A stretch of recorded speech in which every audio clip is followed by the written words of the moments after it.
Arian, I suspect that my cigarette lighter is going to run out soon. It's stuttering and taking several attempts to get aflame, and even then, it's a weak one. I hope the petrol from the car wreck works in it. I'm sure I heard somewhere that it does. I guess I'll find out soon. Day 27. I think I nearly died last night. I was in a deep sleep. I know that because I was still dreaming some strange dream about glowing spiders when I woke up, even though the noise was loud enough to wake even the dead. Rudy was standing inside the door, his hand to his mouth and one finger over his lips. A voice in my head that wasn't Rudy spoke. "Silence! Don't make a sound!" Something was trying to get into the building, and as the last of the spiders from my dream drifted away, the door shook violently. I'm so glad I propped that broken chair up against the handle. Another violent shake. I was up, grabbing my mace and my knife.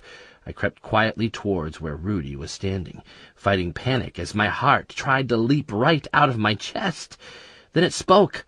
Not the voice in my head a moment before, warning me. No, this was another one. It was speaking in plain English, and I understood everything that it said, but it was raspy and deep. The accent like none I had ever heard. Russian-sounding, but not quite. "I know you are in there, right?" I almost bit off the end of my tongue, stopping myself from calling out in fear. The door shook again, this time even more violently. I heard something crack and realized that whatever was out there was going to get in, and something told me this was no clumsy zombie. Crack! The top hinge of the door broke. Bits of wood scattered across the floor. Then there was growling, and a lot of it. I recognized Dog Thing's deep growl over the noise. But it wasn't just him out there. The others must have returned. Whatever it was that was trying to break down the door hissed in reply. "Another time, then, right?" Footsteps echoed away from the building, and the growling followed. I pulled the chair away, opened the door, swung my mace back, ready to strike just in case, and stepped out. Dog Thing was sitting in the middle of the street. I followed the direction of his gaze, and was in time to see a bunch of maw, a dozen or so, I think, vanish round the corner of a building 2 blocks away. Across the street the manhole was lying half open. "I guess that answers our mystery," said Rudy. I sat down heavily on the pavement, breathing deeply. Screw this. That was Cutter Jack, wasn't it? Yes, that was Cutter Jack. I'd recognize that voice even if 100 years had passed. Rudy was standing in the doorway, watching the road. What the hell do we do now? We leave. We had to. If Cutter Jack came back and the maw weren't here, I didn't stand a chance. I'd seen his shadow and the sheer size of him when the door began to break. For a moment the top corner of the door had leant inwards, giving me a glimpse of the monster that stood outside. He was huge, tall enough to have to crouch down to be able to hit the door. Roughly, I'd say 8 feet tall, and that's only a guess. People don't grow that tall, do they? Not normally, anyway. Dog Thing must have been out there the whole time, but it took a whole pack of maw to scare Cutter Jack away. Now, if that had been me, one Dog Thing would have had me running. The mess in the shop had to have been made by him. I was convinced of it. Unless there were others around here, or the maw and the lizard thing had a set to, and Cutter Jack had arrived afterwards. I don't know. I packed my stuff into the cart as fast as I could, dumping a lot of stuff to make it lighter. The travel guide and the magazines went, making a surprising difference. I'd not realized how heavy they were until I left them behind. Why had I been keeping them anyway? Distance. We had to put some distance between us and Cutter Jack, and then hope we hadn't left enough of a trail for him to follow. I wouldn't have a clue about tracking someone, but I also didn't know how skilled Cutter Jack was. I had a horrible, sickly feeling that he would be able to follow us anywhere if he wanted to. I reckon it was less than 2 minutes later when I hauled the cart outside onto the pavement. Rudy was waiting for me, watching the road where Cutter Jack had fled. Which way? The way he didn't go. We headed along the pavement as quickly as the cart could go. Dog Thing eventually caught us up and followed us, always 20 feet or so behind, always scanning behind us and sniffing the ground. We crossed a road, Halldon Street. I had to pull the cart backwards to get it over the cobbles and haul it back up onto the pavement on the other side of the road. I stopped for a moment and looked down Halldon. Shop after shop lined the street, 20 of them at least, and no time to look. We hurried for another block and began to cross Merriweather Avenue. Odd name. Rudy stopped in the middle of the road, frowning. "Wait." "What?" "Be quiet." Then I heard it too. Music. Somewhere nearby, music was playing. It was quiet and echoed faintly down Merriweather Avenue. It sounded like it was coming out of a window high up somewhere, and I could see that further down Merriweather there was a row of 3- and 4-story Victorian-style townhouses. One of the buildings, right in the middle of the row, had a window wide open on the top floor. Long draped curtains were hanging out, swaying like they were caught in a breeze, even though I could feel no wind from down on the street. There was a light on in the room. "Is that?" "Yes." "Music. What the hell?" I started walking down the street towards the house, for the second time in as many days, wondering if I had found someone else alive, someone else other than Cutter Jack. "Is this a good idea?" Rudy was following me, but I could see he was hesitant. Why would a ghost be scared? It's not like he could die twice. I didn't consider until now, while I'm writing this, that if I died, he would be trapped again, probably for a long time. "I have no idea." We approached the building slowly, checking every alleyway and door as we went. Cutter Jack had gone the other way, but he was tall, and I imagined he could move fast. I stopped. Now it was my turn to be hesitant. What if we're just walking to Cutter Jack's house? "I'm with you. I say we just run." We both started back down the street again, away from the house, but we'd only traveled a few feet when Dog Thing lowered himself to the ground and started growling. Nearby I heard more growling, and my nerves hissed as I saw 2 other maw dart out from an alleyway that both Rudy and I had checked moments before. Neither of us had seen them. Then we saw him, right down the other end of Merriweather, walking towards us casually, as though he was out for a stroll in the country on a Sunday afternoon. Cutter Jack. "You can't hide from me forever, right? I got your friend, and I'll get you." We ran, straight for the house. My heart was thumping again as the front door rushed towards us. I nearly tripped on the cobbles at least twice, and I could almost feel him getting closer to us. I glanced back as Rudy ran up the street to the front door. Down the street the maw were holding him off, but there were only 3 of them, and Cutter Jack had drawn out a pair of long blades and was swinging them in long, swirling patterns as he walked slowly forwards. I turned and ran for the door, colliding with it, hoping it would open, but it was shut tight. Rudy stepped through the door and vanished. "Rudy!" Lots of growling and noise behind me. I tried the handle. Still no luck. Then I rammed the door a second time with my shoulder, but it wasn't budging. "Rudy!"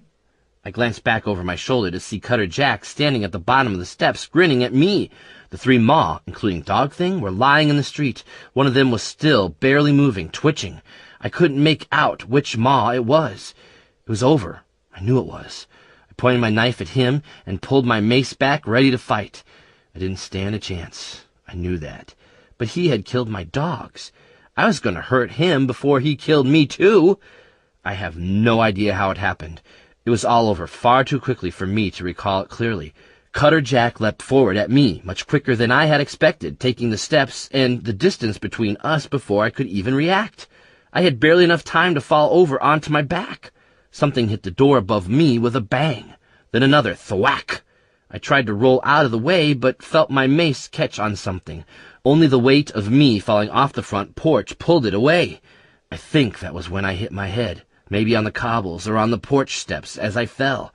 There was a scream, the kind of noise I imagined I would be making in a few moments. Or was it me screaming? No pain came.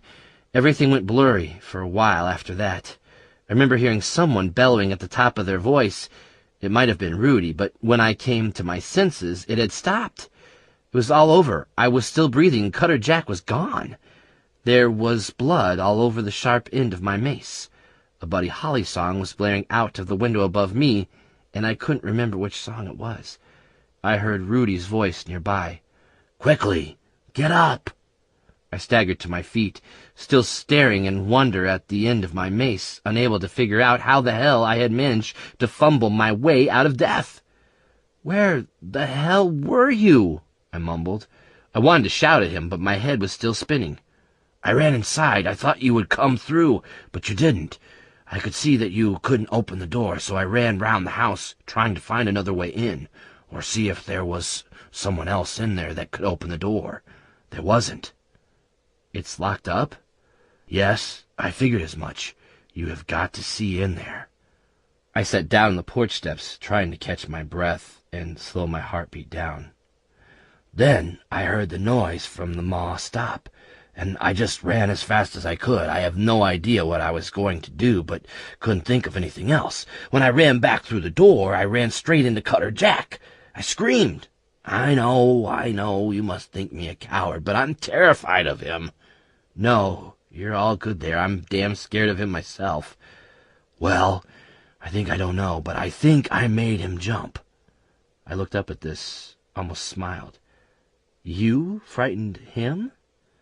"Well, I doubt that, but I don't think he expected someone to come running through a closed door.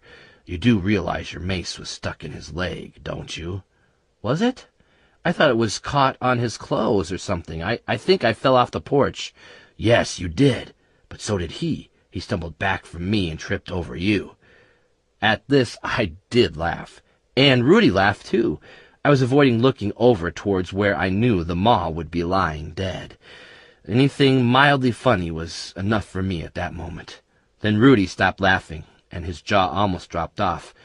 I followed the direction of his gaze, my stomach lurching, as I expected to see Cutter Jack coming back again. The maw had gone. "What the—" "They've gone. How?" "How the hell should I know?"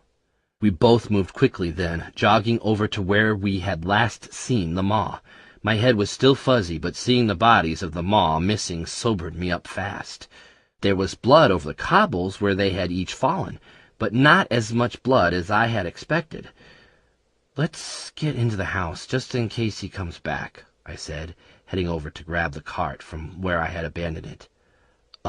James? I don't think he is coming back any time soon," said Rudy. I stopped and turned round. Rudy was standing in front of the porch, staring at the ground. "Why?" "Because I think this is a bit of his leg." I pushed the cart as quickly as I could and went over to look at Rudy's grisly find. "Oh, hell, that's gross!" There was a lump of bloody flesh about the size of my fist lying in the street. I'd literally taken a chunk out of Cutter Jack. "And if he does come back, he's going to need some new knives," said Rudy, pointing up at the door. They were embedded at least 6 inches into the wood. One was protruding from the door, and the other was stuck hard in the wooden floorboards of the porch. Cutter Jack had left his knives behind. It took me about 5 minutes to pry the one out of the floor, while Rudy went round inside the building, trying to find a way I could get in. It was no small knife.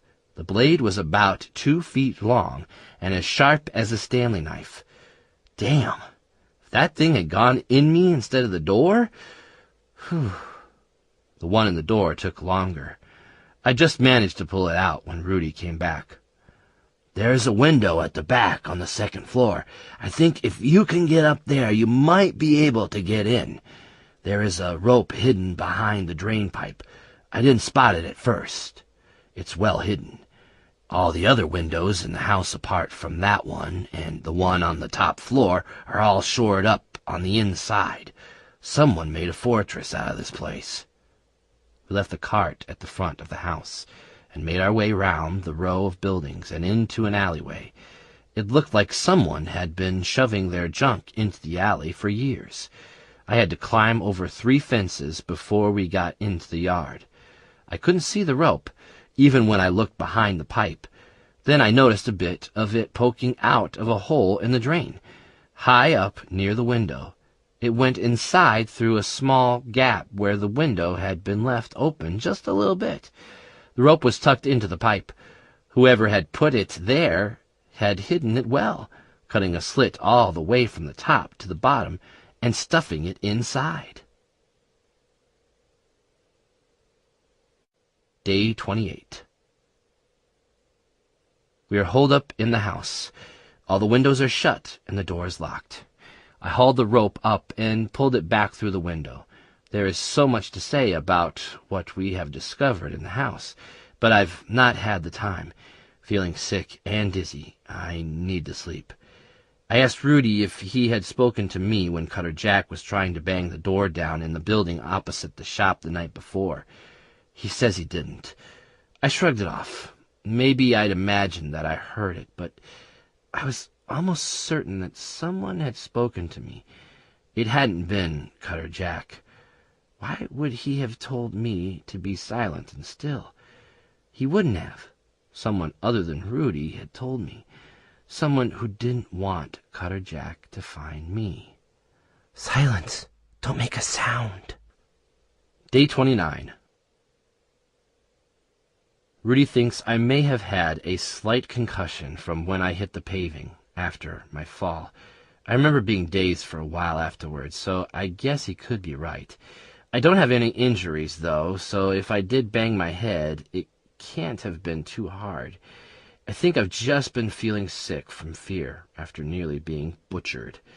I know I've fought with zombies a couple of times now, and they are gruesome looking, but they are slow, and I always had time to line myself up for each swing. Well, nearly every time. Cutter Jack was different, and I think that's why I've been feeling sick. Luck.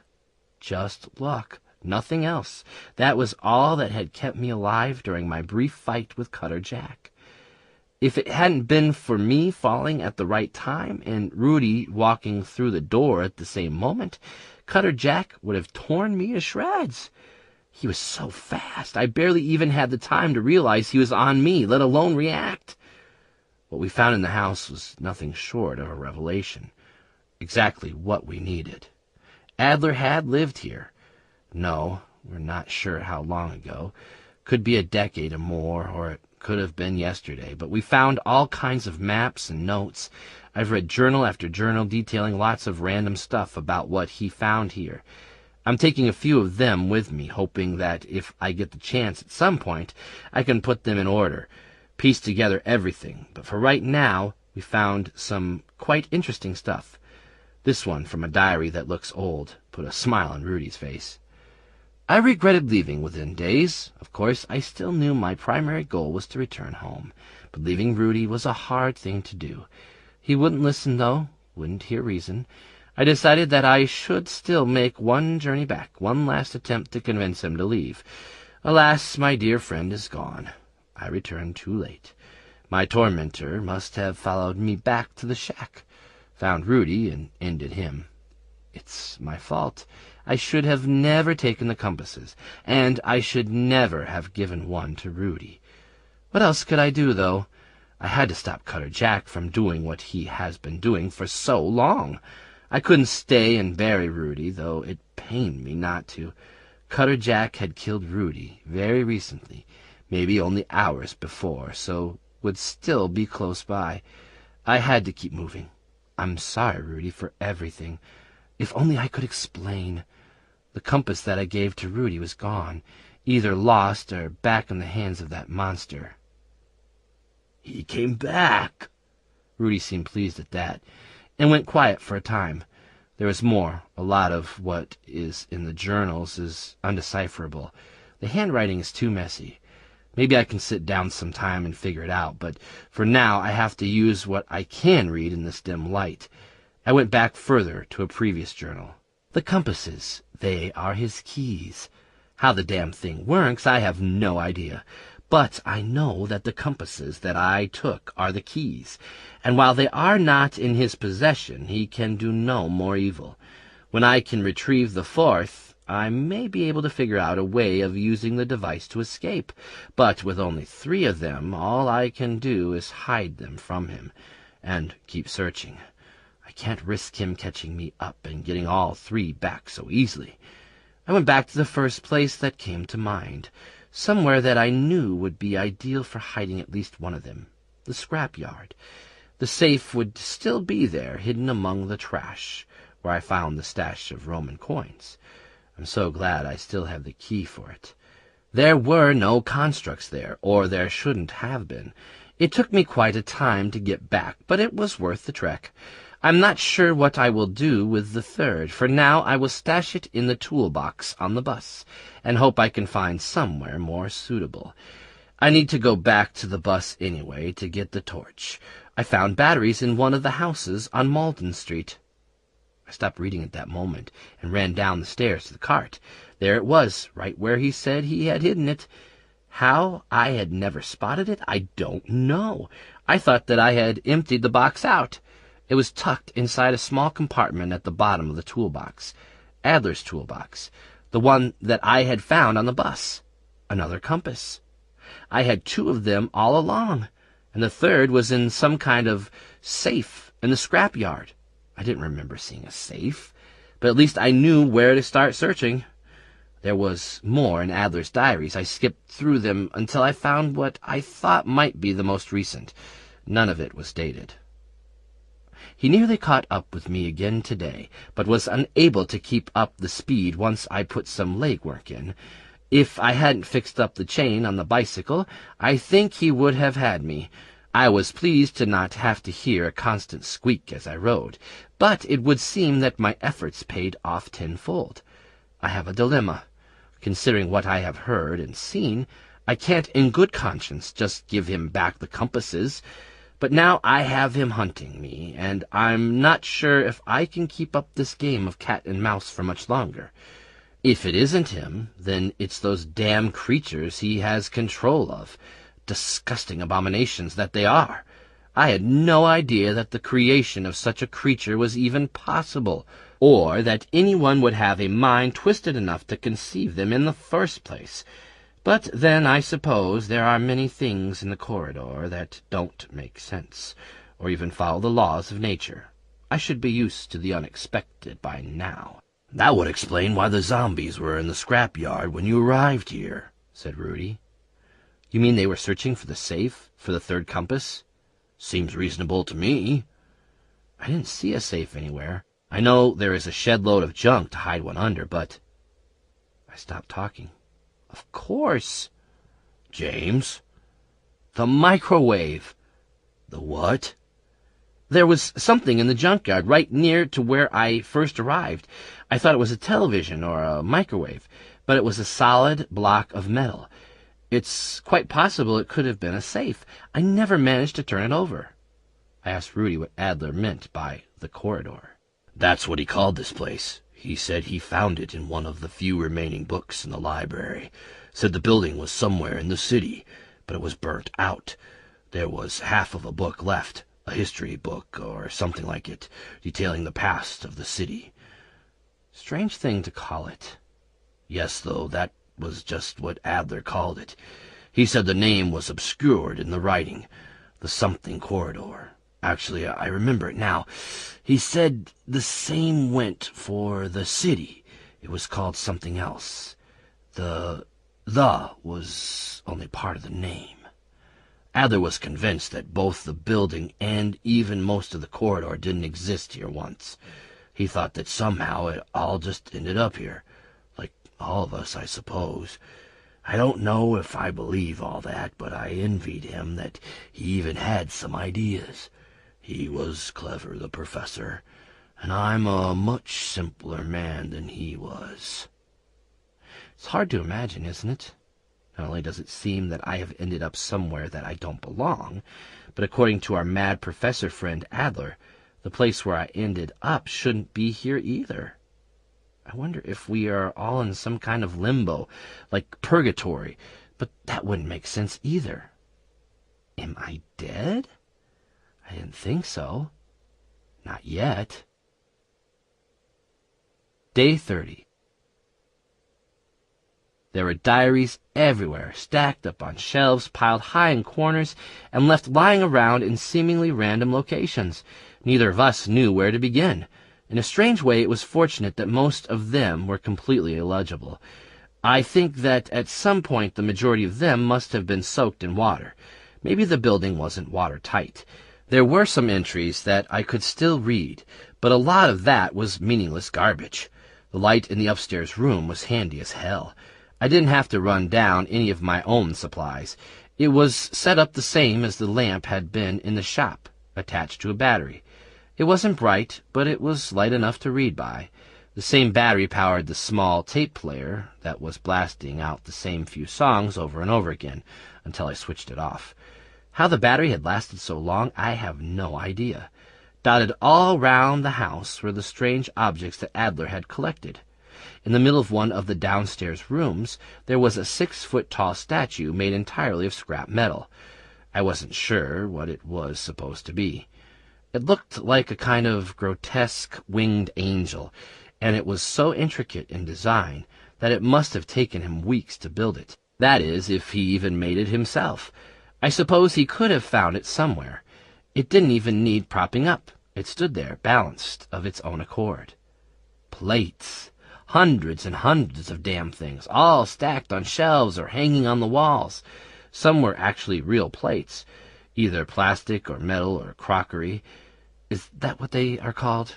Crockery? The hell is a crock anyway? I don't know.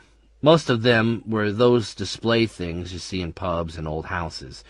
Who needs that many plates anyway? The cooker doesn't even work without any electricity. The best find for me was the wardrobe full of clothes. It seems that Adler had made quite a collection of clothing over the years. Most of it looked about my size. After close to a month in the same rags, I was glad to dump them in exchange for something that was at least clean. I found a couple of pairs of reasonably undamaged jeans and put a pair on. A full change of clothing later, I felt a lot more comfortable and glad to be rid of those oversized, ripped-up, and dirty trousers. There was more in the wardrobe. Stuffed into the bottom were 3 pairs of boots, proper walking ones. Again, they were a bit tatty, with worn treads, but they were so much more comfortable than the tatty boots that I'd been wearing for a month. There was also a belt with some small carry pouches on it, like the ones hikers wear.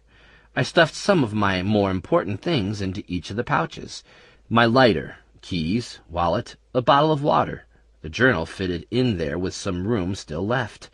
There were even little knife holders and a strap that held the battery torch. Don't know why, I put the harmonica in. Strewn all over the house, either in boxes or stuffed onto shelves, was every type of tool imaginable. Dozens of hammers and saws, boxes of screws and nails. There was even one of those electric bench cutters plugged into a wall socket. Completely useless. At least, that is what we thought. How the hell had Adler got that thing into the house? Maybe it was already here when he arrived. Then Rudy called me. He was in the back room on the ground floor. All the windows were blocked up, and the back door out into the garden was boarded over double thick with wooden planks. Set up in the middle of the room was something I hadn't expected. The front half of a car. The wheels had been removed, and the whole frame was propped up on rows of bricks. All the metal paneling had been removed to reveal the engine, the dashboard, and the ignition. He'd even removed the steering wheel. Where the exhaust should have poked out, there was a long, bendy plastic pipe attached. It was hanging on bits of string that were nailed to the ceiling. The pipe ran across the room and up the chimney, where it was nailed to the wall about 3 feet up, just below a metal grid that blocked the chimney, but let the air in. The key was still in the ignition, so I turned it on, not expecting a damn thing to happen, but it did. The engine coughed a little and spluttered, and then gave a roar that made me nearly jump out of my skin. It juddered and hummed away happily. It was noisy, but I thought, screw it. It's not like I've been that effective at staying hidden anyway. All the lights in the house came on. Rudy was pointing at something lying on a chair in the corner of the room. It was another journal, one that looked more recent than the others. The ink was much clearer than the other books. Of course, it could still have been written years ago. There was only one entry. I found the fourth key, and I'm going to collect the others now. Hopefully I can make it all the way to the device and activate it. Maybe, just maybe, it will take me home. During Cutter Jack's curses and taunts, while he was outside the house, he let slip about some of his deeds on Earth, the things he took, the horrific and brutal things he did to people. So overcome with his own pride, that terrible creature, he didn't even realize that the threats of what he had done to his past victims were giving away clues as to how to resolve my own predicament. Even if it takes me somewhere completely different, it has to be better than here. I could cope reasonably with another world, or even another universe, but to be stranded in this dark and claustrophobic place for the rest of my days, forever hunted by a creature of such evil intent, that is a thought that makes me cold to my heart. I cannot even bear to contemplate the possibility of becoming one of his abominations. Of all the places the key could have been, I would never have guessed. Why would someone have poked it under the door? How did I not see it there before? I spent hours gazing at that white flower. Maybe someone pushed the key under there because they didn't want Cutter Jack to find it. I thought I would never know, until that damnedest of creatures came to taunt me once more, a few nights ago. It was something he said about chasing one of my predecessors up to the door that those ones had locked in on me. His English is thoroughly common.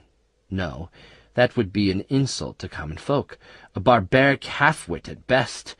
Regardless of that, he murdered the man right there, right where we had camped for all those days, while Rudy and I tried to get the door open.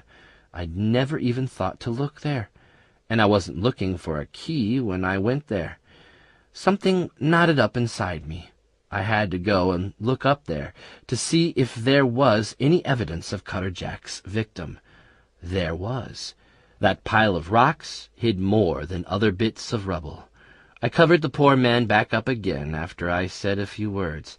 It was the least I could do. In a way, I feel that his life was extinguished to my benefit, as self-centered as that may sound. If he had not died there then, Cutter Jack would never have mentioned it, and in turn I would never have been led to find the final piece of the puzzle. I swore I would place a memorial of some kind to my anonymous benefactor one day. I only regret that there was no form of identification upon the remains. I will never know who he was. I'm leaving my diaries here in case someone else happens to end up here. Cutter Jack can't read. If he could, he would have been able to understand the note that I left for him. But I could see from my hiding place, peering out of the top window of the house, that he couldn't. He looked too puzzled. He also couldn't get into the house if it's secured properly. He tried often enough. I don't think he is the cleverest of creatures. How he gained the knowledge to do such things as he does, I have no clue. My journey will have to take me across the swamp, even though I dread the mere thought of it. Every other way is crawling with creatures. If you are reading this now, then I hope that you will find the place that I travel to now, and I hope you find the device intact. Know now that it is the same device that Cutter Jack has used for centuries to travel to other places and perform his butchery. So beware of him on your journey. The device is located near to the wall, past the junkyard. The wall somehow marks the boundary of this place, but I cannot tell you. I have not yet discovered why. Only that a scrawled note in a book that I found in the library suggests that it is dangerous to go beyond the wall. Do not ever cross to the other side of the wall from the ground, it said, and seek the house that was never built. I didn't know what that meant when I first read it, but it's obvious when you are there. You'll know it when you see it. Rudy and I stood quietly for what seemed a long time. It was he who spoke first, but we both knew what this last note meant. He never made it, did he? Doesn't look like it. He never got the key from the bus, otherwise I never would have found it, and he never came back to where you died to find the other one. He went through the swamp. Why, that's just suicidal. I don't think he had much choice. No, I suppose not. But I'd rather face those, what do you call them? Zombies? Yes, them. I'd rather have to fight my way through them than try and get through the Gargants. That reminded me of something I had never asked Rudy since the dreams that led me to him. Do you remember that you said they weren't zombies during my dreams before I came to the shack? Yes, of course. Well, what did you mean? Rudy shrugged. I didn't know what a zombie was. It took me 5 minutes to stop laughing. Then I remembered something and stopped damn quickly. Damn? What? I've already crossed the wall. Rudy looked puzzled. In the professor's notes.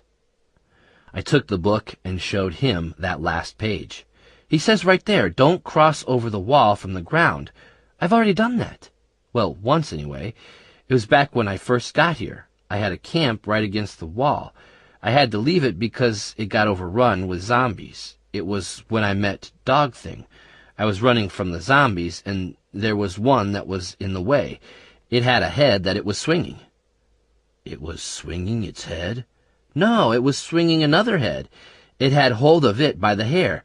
Well, I set fire to it, and I had to jump over the end of the wall to escape it. Oh, I see. We both stood quietly for a while. Do you think I'm screwed? No, look, Adler doesn't say why, does he? No, I suppose he doesn't. Well, it may only be some kind of warning. You know, don't go over the wall, there are all manner of nasty things over there. He doesn't actually say that crossing it is the bad thing. Yes, he does. It says right there, do not ever cross from the ground. Well, you're still here, aren't you? Yes. Right. I miss Dog Thing. Yes, me too. Day 31. The nausea and headaches seemed to have stopped, so I packed up my stuff. There was a proper hiker's backpack stuffed in among a lot of junk that the professor had collected. It was quite tatty, with a few holes in it, but fixable. From what I found in it and threw away, he had probably used it a few times and then left it. It was huge. I couldn't imagine anyone going for any length of time on a bicycle with that monstrosity on their back. For me, it was a godsend. If we were to head into the swamp, then I couldn't take my cart any more. I filled the pack with as many supplies and kit as I could, but left a lot of heavier stuff. I had to leave most of the petrol and some of the water behind, just because of the weight. I kept 2 bottles of petrol, though.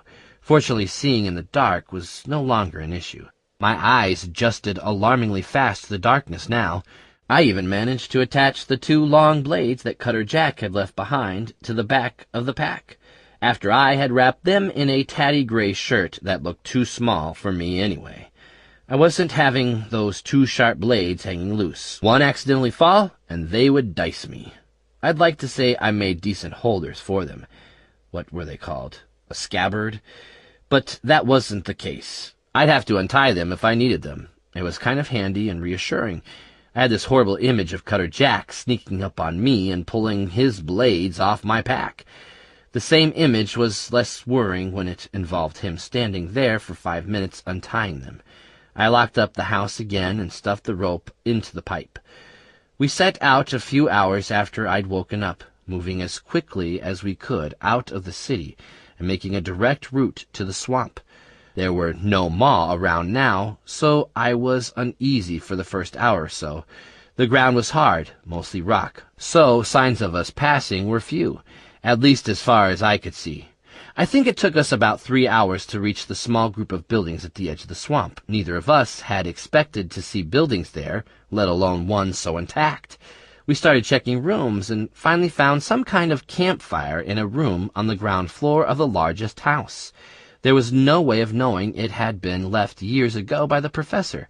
While Rudy took a look round some of the other buildings, I walked down to the swamp's edge.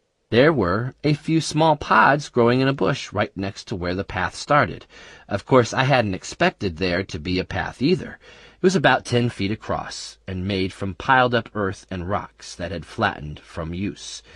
Who had used it? I don't know. I presumed that it had been made a long time ago. The path twisted through the swamp in a snake-like fashion. Dotted here and there were large rocks jutting out of the stinking mud. "Well, that makes our journey a lot easier," said Rudy when he saw the path. "Aye. I wonder if it goes all the way across." "Well, I've never seen a path on the other side, but it could be hidden or come out in an area that I've not been to. I've been along a lot of the shoreline on the other side of the swamp, but I didn't always follow the edge. There are large areas of rocks that I just went around." "I guess we will find out." Rudy wanted me to rest in one of the buildings before we moved on. He was convinced that I might not get another chance. But I wanted to put as much distance between myself and Cutter Jack as possible.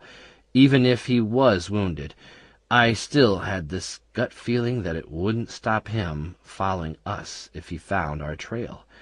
The trail meandered through the swamp for what seemed miles, and I was glad of it because away from the hard ground was deep, sludgy mud. I had thought that all the plants I'd seen growing in the corridor were strange, until I walked through that swamp. Clustered all along the trail were plants weirder than anything I had ever seen.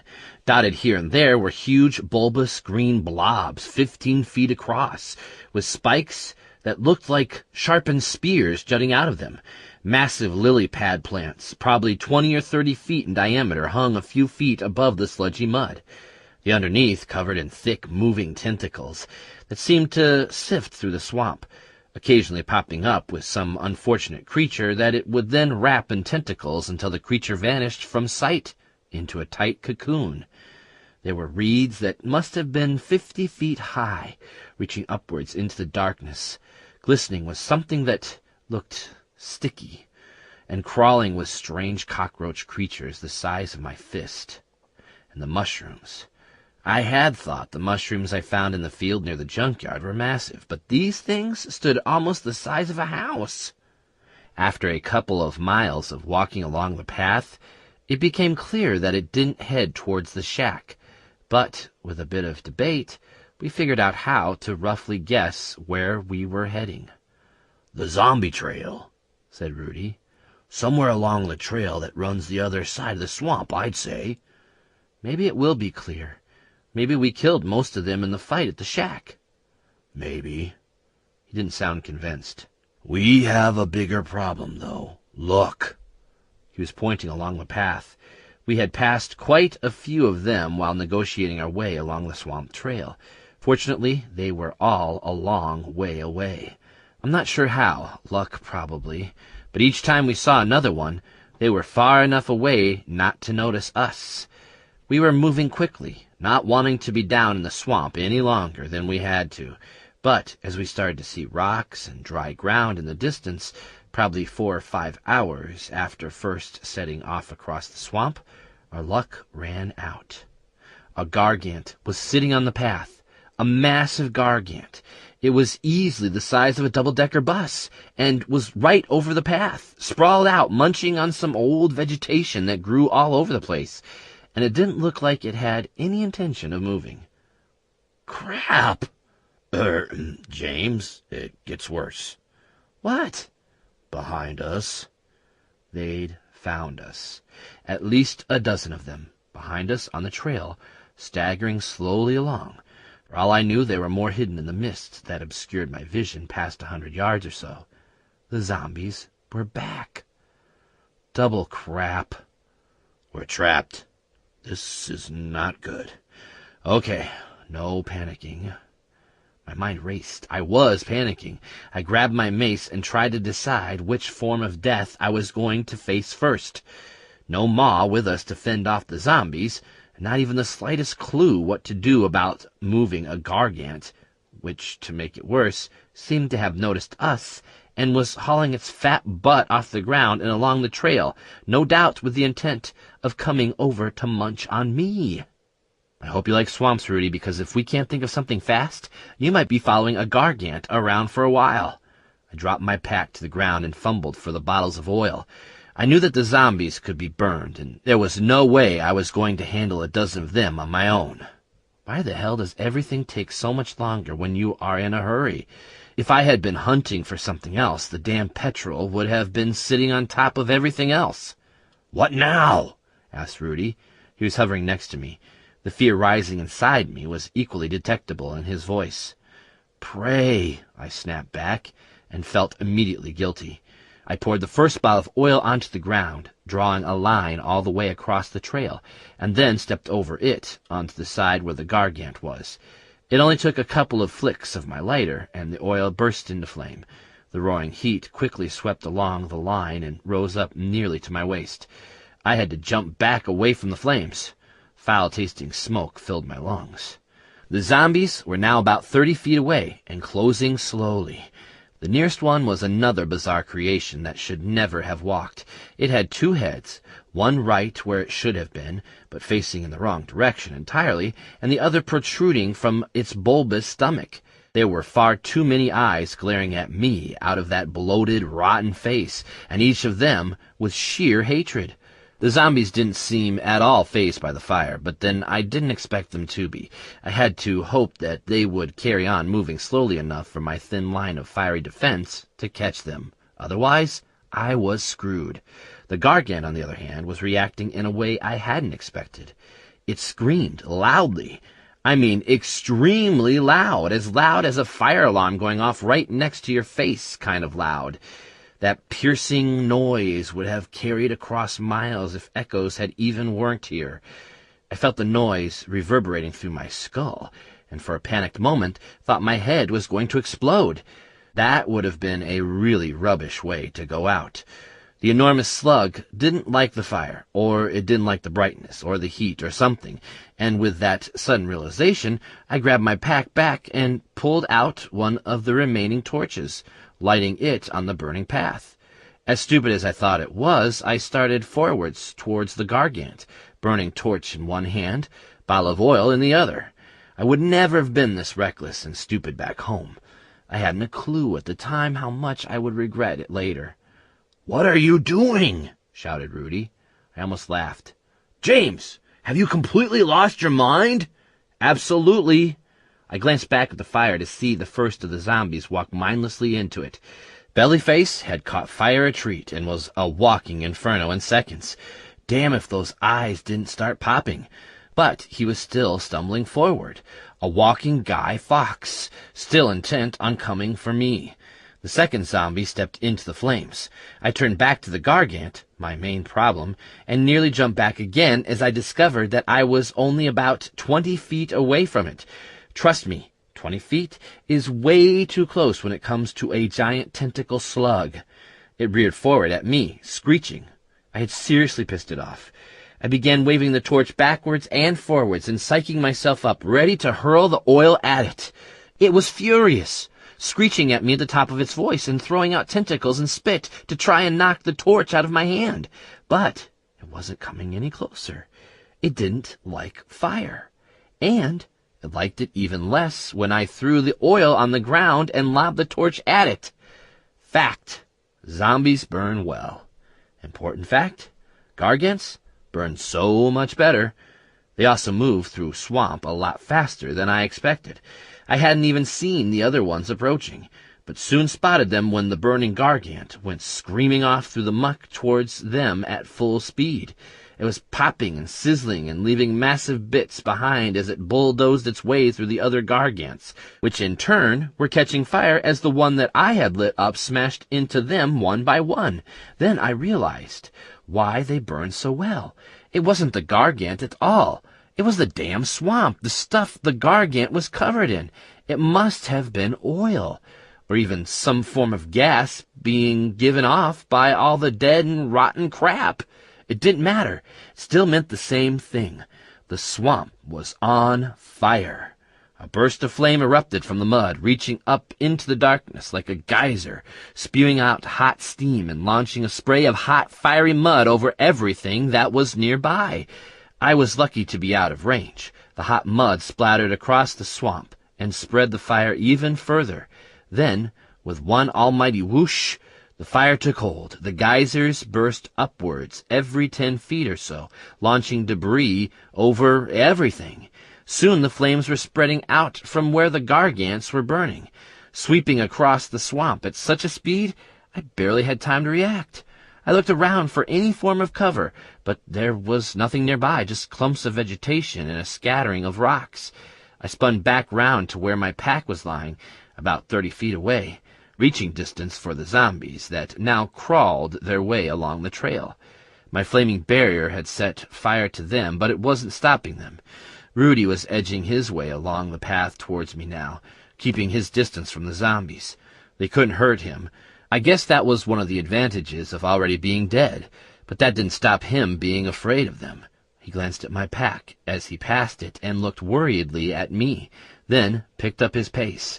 Across the swamp the fire was spreading fast. All around me was lit up like a furnace. I think I was lucky that it wasn't gallons of pure oil. I can't imagine what the explosion would have been like if it had been. No way to go back and get my pack, not even my mace, which was lying on the floor next to it. Oh, for hindsight. Run! That voice was in my head again, the same one that spoke to me when Cutter Jack first showed up. Run! Don't go back! Don't stop! Just run! Rudy caught up with me as the flames swept over the path where I had dropped my pack. The zombies, about 10 feet behind him, were consumed by the inferno seconds later. Don't go back! Who was in my head? It wasn't Rudy. It wasn't Cutter Jack. The voice was softer, almost feminine, but not quite. Run! Run! Run! I ran, finally snapping out of my fears, taking off along the path as fast as my legs would carry me, cursing at myself out loud with every breath. Then it was there, the end of the path, and dry ground, 50 or so feet away. Close enough to hope, but yet it still seemed so much further. Time seemed to stop dead for me. That sprint through the fire seemed to last forever, and I could feel the heat of the flames burning my back as I finally hit the rocks and struggled upwards out of the swamp. I had no idea if Rudy was with me. I hadn't looked back once. It was the path that saved me. The rocks and dry, sandy ground gave the flames nothing to burn, so the fire swept past me on both sides. It reached the end of the swamp much sooner than I did. At the top of the slope, I collapsed, rolled over onto my back, and lay there, stunned, as the expanse of the swamp behind me lit up in flames. Gargants were screaming, unable to escape from the heat. All of those strange alien plants were destroyed, one by one turning black and then withering to nothing as the fire consumed them. I watched, dumbfounded and horrified, as a line of behemoth-sized mushrooms in the distance lit up like bonfires, burning bright blue for a few seconds before collapsing. Rudy sat down next to me, and we both watched as the entire swamp burned. What else could we do? "Well, that went better than I thought it would," said Rudy eventually. I laughed and laughed. I have no idea why that was my reaction. I could have just completely incinerated an entire ecosystem for all I knew. That swamp might be the only place in the entire universe where some of those things grew. The Gargants, as much as they disgusted and frightened me, hadn't actually done anything to harm me, yet, and I roasted a heap of them. "Well, I'm glad you find all of this funny." It's not funny at all. After about 10 minutes, Rudy went back into the fire, walking unharmed through the flames and along the path. It had been his idea, even though I had thought about it. I didn't want to ask him. Dead or not, I wouldn't have volunteered to step into a burning fire. But it seemed that during my run out of the inferno, I'd inadvertently dragged him right through the flames. I didn't know what he meant at first, but then realized that he was bound to stay near me, near the key. If I ran, he had no choice but to follow. If our judgment was correct, and I went down the slope as far as I could without getting scorched, then he might be able to get to the pack and see if there was anything worth salvaging.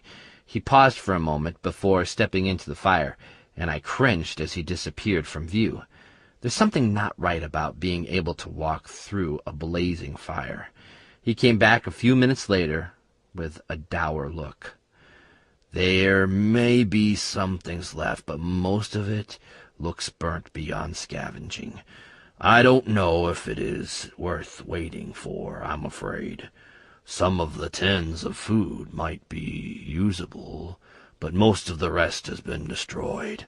Your mace is still there, and I think Cutter Jack's blades are under the burnt pack, but I couldn't move anything to get a better look. I have to wait. What? But the flames might take days to go away. I don't have any choice. I have to wait at least a few hours. I don't have a weapon other than a couple of poxy knives. They won't do me much good if I have to kill zombies or if Cutter Jack turns up again. I left it all there.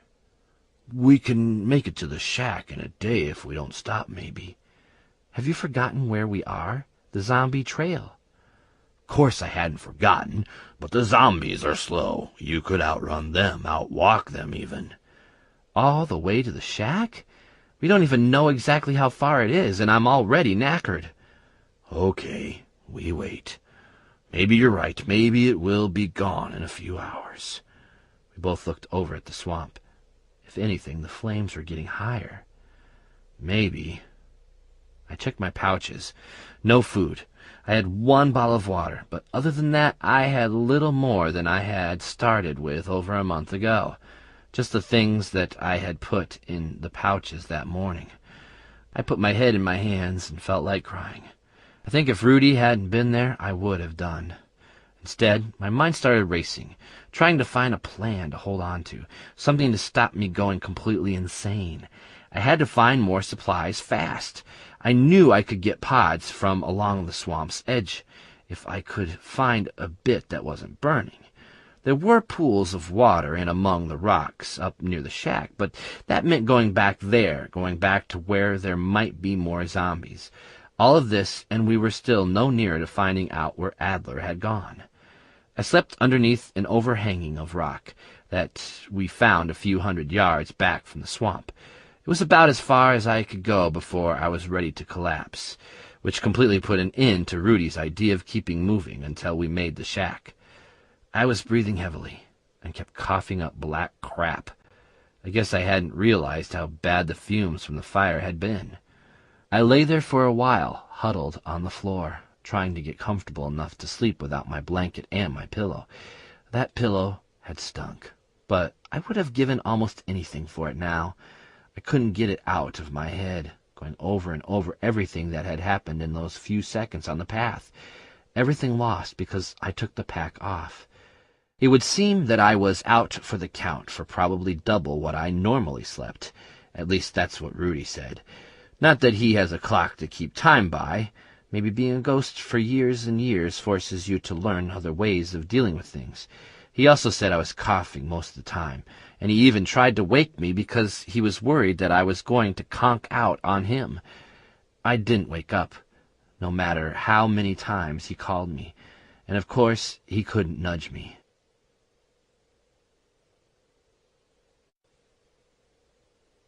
Day 32. The last bottle of water only lasted until the morning. My throat was dry and sore, and the water seemed to be the only thing that helped. We headed back to the swamp slowly. I hadn't felt this bad since I had first woken up in the junkyard, though at least it wasn't my whole body that was aching, only my chest and my throat. I think my hearing is worse as well, and all I can smell is a harsh, burnt stench. The flames were still burning hours later when we got back to the edge of the swamp. A bit of luck, though. The flames along the swamp trail had died down a little. Not completely, but enough that I might be able to make my way back along to where my pack was. I was about to go for it when a low growl a few feet away absolutely made my day. Right behind us, about 20 feet away, perched on a rock watching, was a scruffy, furry canine with teeth that were far too big for its mouth and bright eyes the size of my fist. It cocked its head to one side and made a snorting noise that almost sounded like, "Oops." Dog thing. If I could have given Dog Thing a hug at that moment, I would have done, but I don't think he would have appreciated it. There were no visible signs of any wounds that he might have taken during the fight in the street, but I was certain he was missing a few bits of fur. Not that it appeared to have made any difference. He seemed his usual self.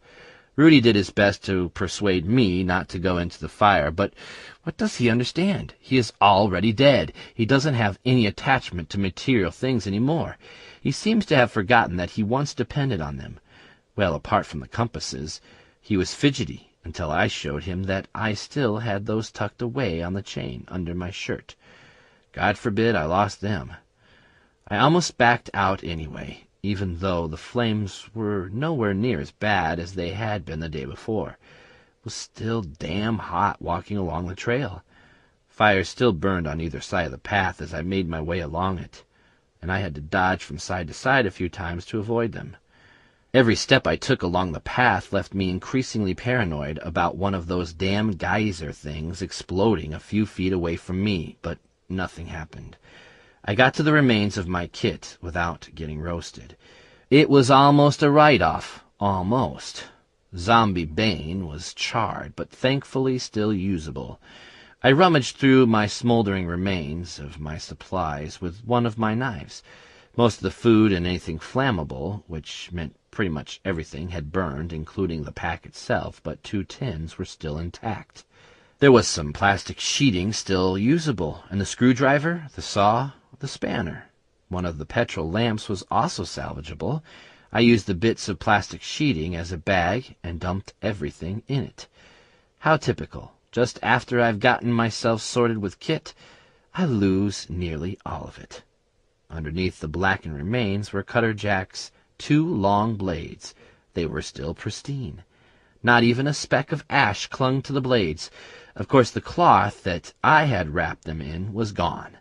Incredibly, one of the zombies was still going. It was armless, legless, and burnt to a crisp, flapping around on the floor, hissing and spitting at me, desperate to sink its teeth in. I jumped when it first made a noise, my nerves tingling.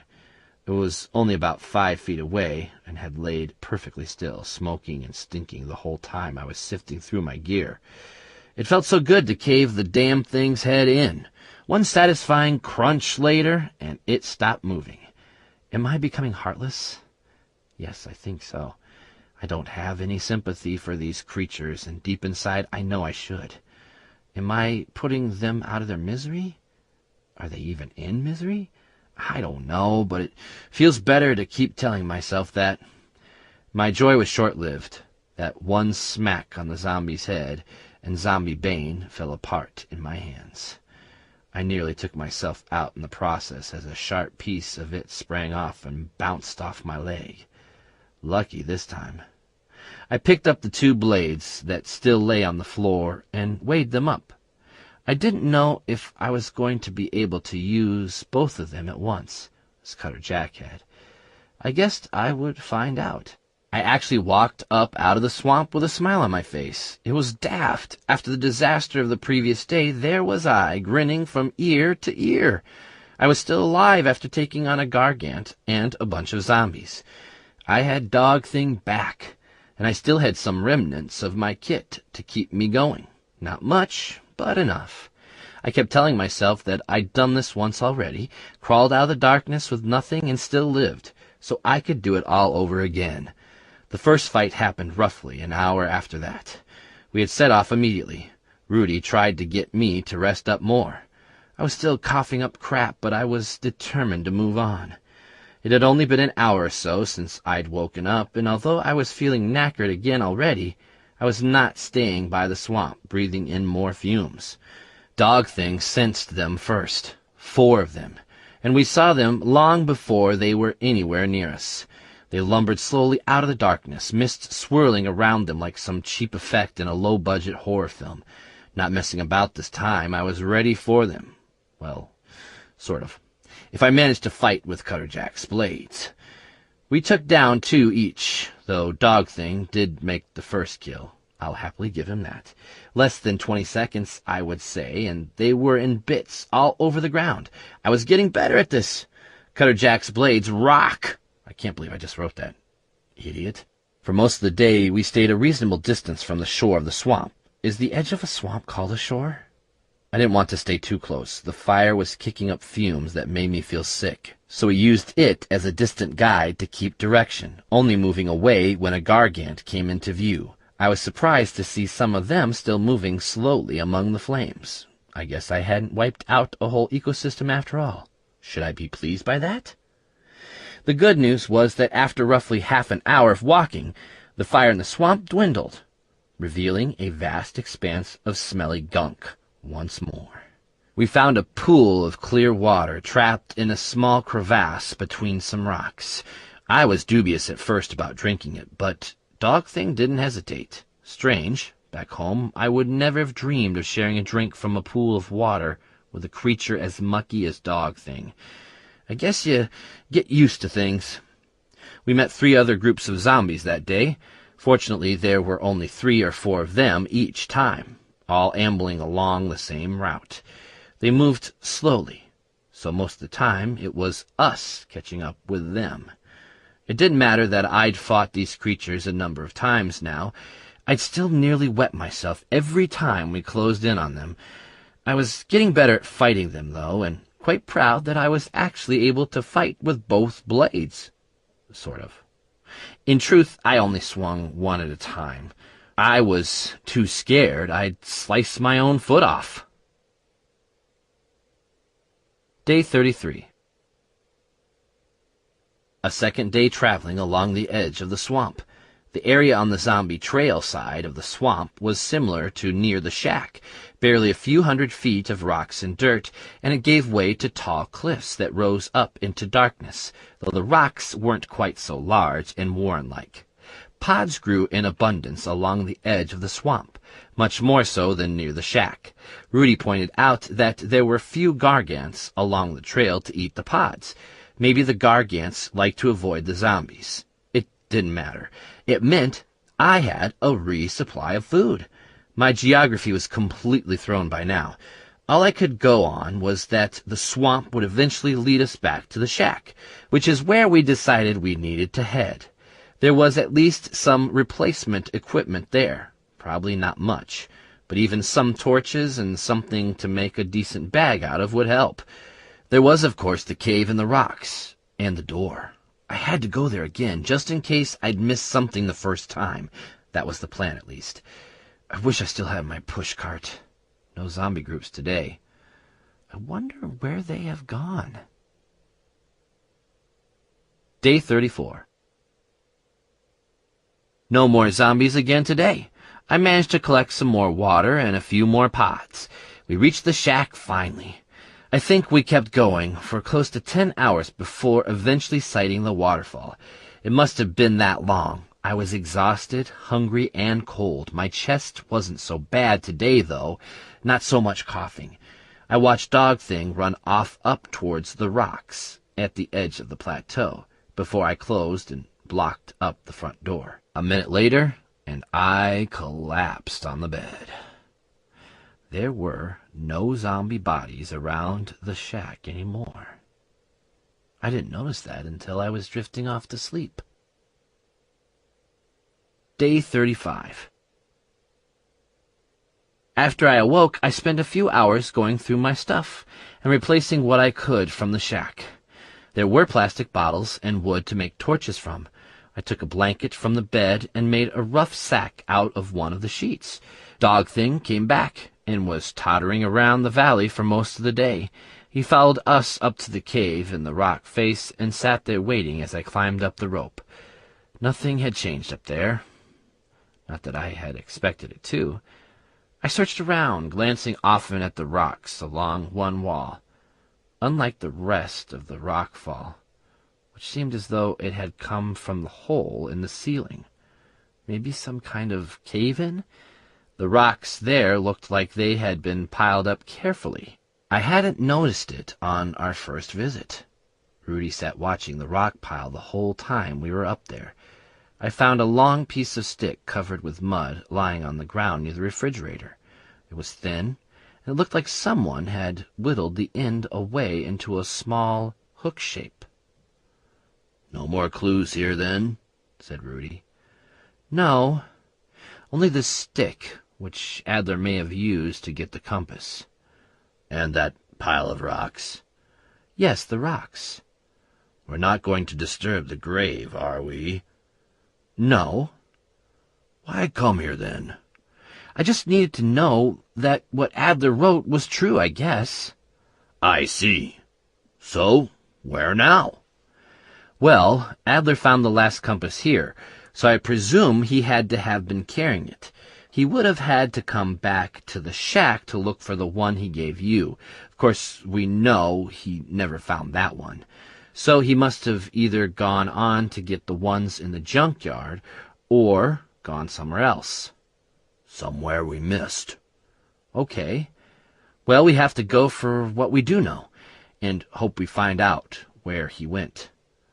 "Well, there is always the Warrens," said Rudy. The Warrens? "They run along the side of the plateau. You remember I said that the zombies don't go over the plateau. Instead, they go round. Well, that is where they go. The professor and I went that way once, following the footprint trail in the dirt that the zombies left behind. It led us all the way through and out, not too far from the mushroom fields. There are a lot of different paths in the rocks, and Adler did keep going back that way. I only went with him the once, and we stuck to the footprints. That doesn't mean he always did." We headed back to the shack. All quiet. No zombies today. I walked down to the swamp to see if there was any sign of the fire. Nothing. Even the gargants are not around. Day 36. We set off back towards the junkyard soon after I awoke, but rather than heading back over the plateau, I took Rudy's suggestion and we made our way across the river, following the foot of the slope. I would rather have gone back across the plateau, but I couldn't ignore the possibility that the Warrens might be hiding something. Rudy was cheerful today, and talkative. "If you stand on the plateau and look down into the Warrens, it's a sheer drop, too high to clearly see any of the paths that run through the rocks. It's the way that the zombies go when they are on their way to the junkyard, but they seem to stick to one particular path, and there are hundreds of different ways." So we can avoid the zombies by using another path? I'm not sure we should. It would be quite easy for us to get lost down there. But saying that, I'm still curious as to what Adler was searching for down there. And he went there a lot. We traveled past the spot where Rudy had died, and were both a bit disturbed to find that it had been messed with. Some of the ground had been churned up, and bones had moved. And I don't mean the bit that I had disturbed to get to the compass. "Maybe I should bury you." "What?" He looked shocked at that. I have to admit that it was a strange comment to make, considering he was standing right next to me. Well, his ghost was. "Your remains. You're kind of just... Maybe I should bury you?" I pointed at the bones that were scattered along the riverbank, overgrown with the bright, glowing grass. "No, it's okay." "Are you sure?" "Yes. I don't want you to. It would be like admitting I'm dead. And I'm still here. I don't believe I'm dead yet." That was that. Decided. Over the riverbank, the ground sloped downwards, past the rocks, and then flattened out into a rough, open plain littered with small stones and debris. The grass gradually thinned out and was replaced by hard, cracked ground that was covered in a kind of salty sand. It reminded me of some pictures I'd once seen in National Geographic of the Gobi Desert. Dog Thing was waiting for us where the rocks ended and plains began. I like to think that somehow he knew where we were heading. We stayed along the edge of the plain, near where the plateau rose up higher and higher, in a sheer wall of marble, until I could no longer see the top. Across the barren ground, in long trailing lines, were sets of footprints. Rudy said that not even the storm and the rain managed to touch anything here, so the footprints were still there from the times that he and Adler had traveled through the warrens, all those years ago. It was eerie seeing a small, thin bicycle track cutting into the ground.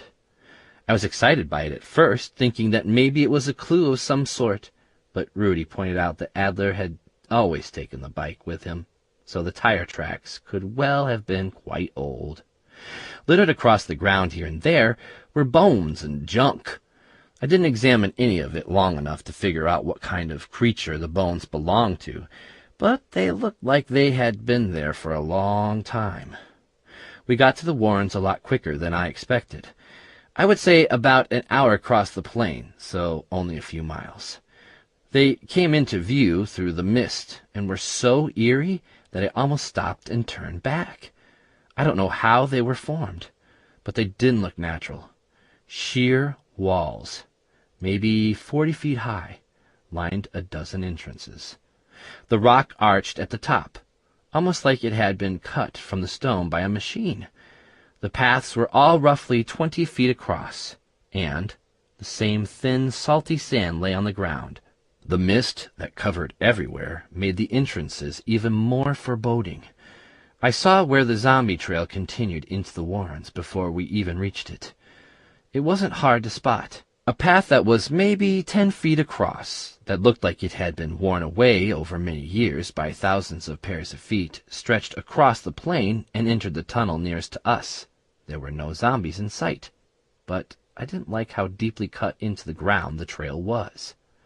"I'm hoping that we won't be using that path," I said, pointing at the trail. "Unfortunately, we will. We have to follow the same path at least most of the way. I think we might get lost otherwise."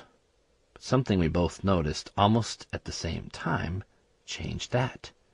A short distance from the entrance, a bicycle track crossed the zombie trail and led into the third tunnel. I looked closer.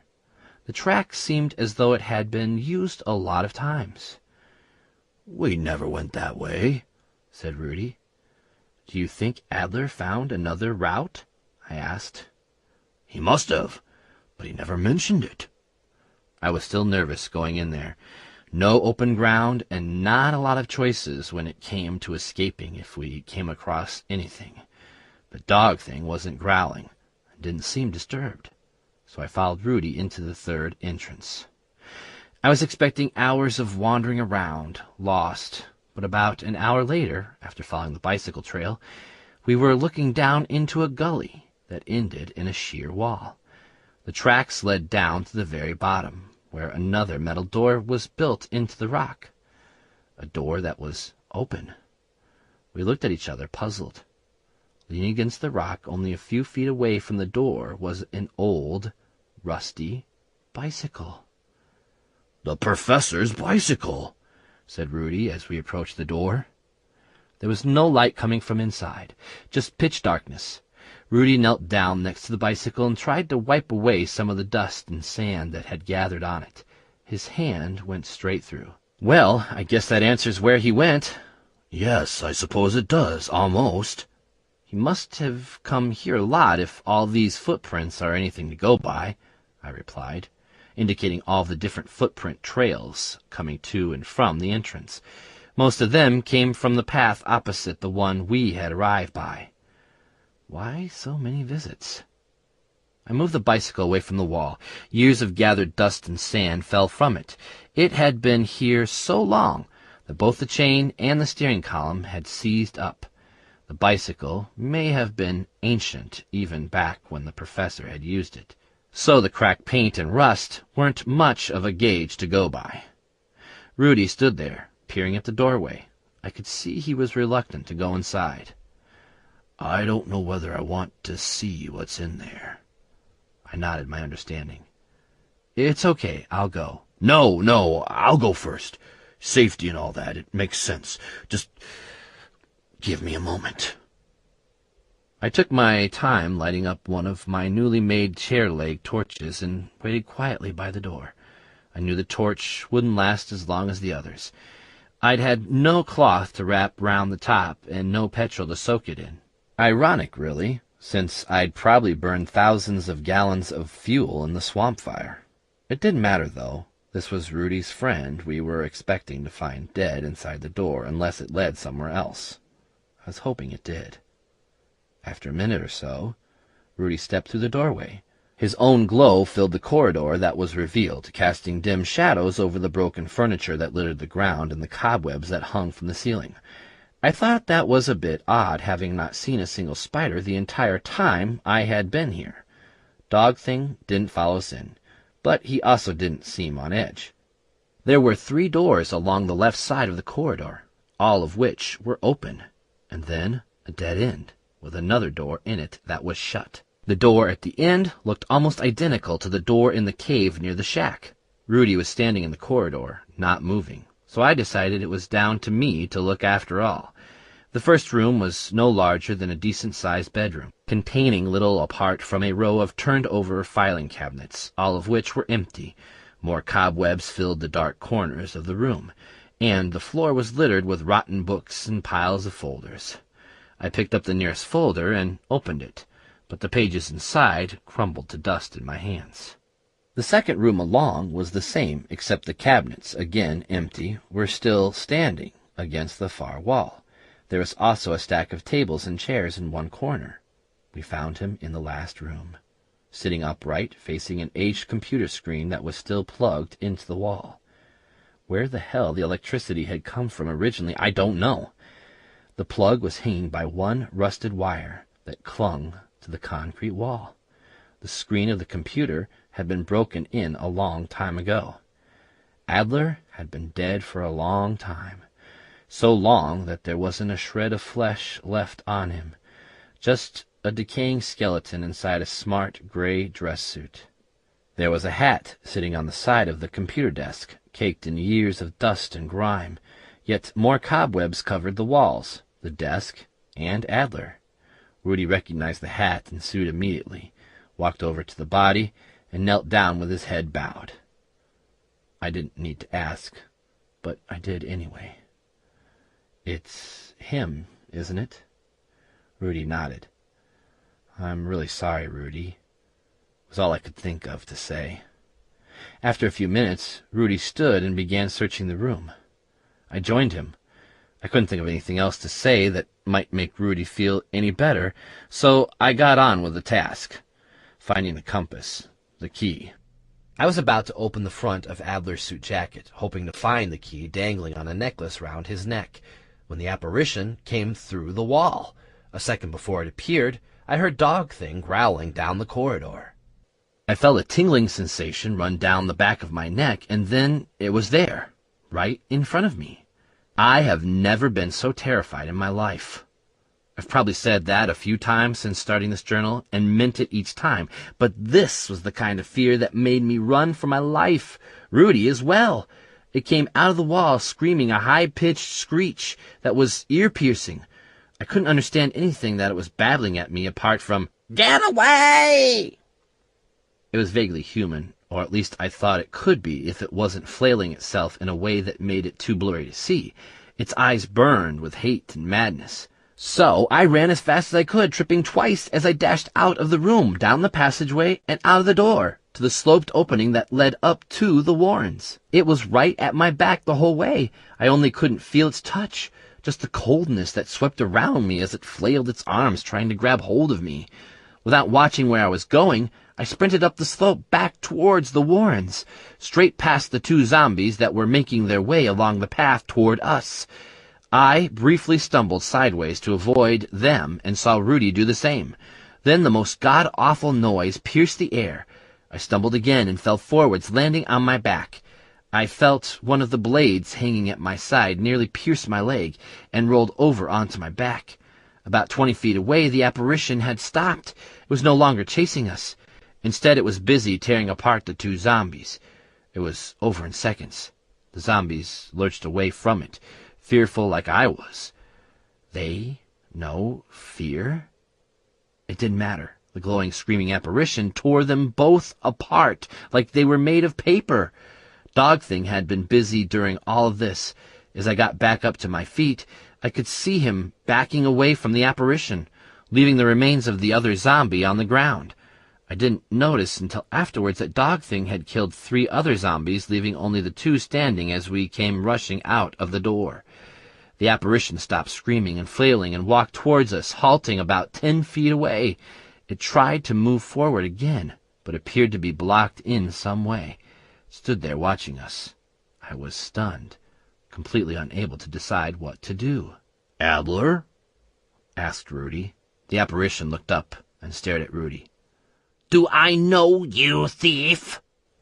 it said, its voice harsh and angry. "Yes, it's me, John. It's Rudy. Don't you remember me?" Rudy. That does sound familiar. Were we friends once? Rudy glanced at me worriedly. "Yes, for many years. You don't remember?" Of course I remember you, you old fool, but you are dead. I saw you dead. You are gone. You are no more alive than those pathetic creatures. "Yes, I'm dead, sort of." Stop talking to me. You can't be here. You died. I stayed quiet during all this and took out my blades, watching the 2 paths for more zombies. They had followed us, surely. "Just as you did," said Rudy. What? How ridiculous. I'm not dead. "But you are, like me. You are a ghost." Maybe so, but you are a thief, Rudy Shevchenko, and there is no excuse for such rude behavior. "But how? I haven't taken anything." Adler glared at him. You know what you were going to take, though, don't you? Well, no one shall have it. I will not allow that creature to find them again. "We don't want Cutter Jack to." Don't say its name! Damn you, you fool! Don't you know it can hear you? "It can?" Yes. Everywhere you go, anything you say, it can hear the living. It can read their thoughts and know what they are planning. Hear their breathing, their heartbeat, everything. My turn to cut in. So that's how the zombies are finding us. Adler turned and glared at me this time. Yes, boy. It knows exactly what you are planning. And now it knows what you are searching for. But you led us to look for them. Your diary. My diary. I was a fool, forever searching for them only, trying to keep it secret and hoping for a way to escape this hell of a place. My foolishness and my hurry caused my end. Adler turned and walked back to the door. We followed, but with every step I was wary of him turning on us again. I looked at Dog Thing, hoping to get some indication of any danger, but he was just sitting there a few feet from the entrance. Adler was standing, staring at his own skeleton when I stepped into the room. He looked up briefly. Rudy was bursting into questions. "How did you find the door? You never mentioned it."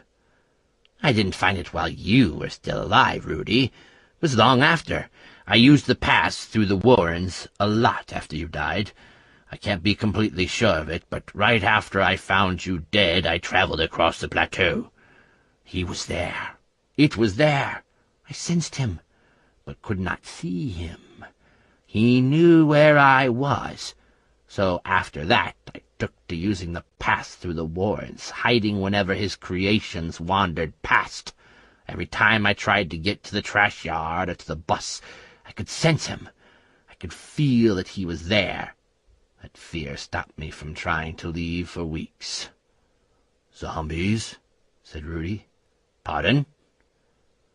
"They're called zombies, his creatures." They are? Oh, interesting. Finally a name to the abominations. Anyway, as I was saying, I used the route through the Warrens a lot. Trying to find a way through that felt safe. Then one day I came upon a set of tracks that hadn't been there before, along one of the paths that the zombies didn't use. There were many tracks, so I followed them and found myself outside this place. Adler sat down on the desk next to his skeleton. The entrance was closed when I got here, but the footprints led straight to it, and I knew they were not old. Otherwise, I would have seen them before. I set up camp in the rocks above the path and waited for days. Nothing. So I traveled again back to the swamp to gather provisions. How I hated those pod things, but not as much as mushrooms. You never did take to the cuisine here, said Rudy, laughing. Adler shot him a sour look. Don't call it cuisine. The filth that grows here is anything but that.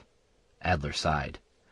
Well, when I came back here, hoping maybe to try and open it again on my way to collect the keys, I was too hasty. The door was already open, you see. I went in too quickly, didn't think. I was so excited, like a little boy walking into a toy shop. The door was open and I could hear movement, voices. What happened? They shot me. Shot you? Who? I never found out who they were. They were armed with guns.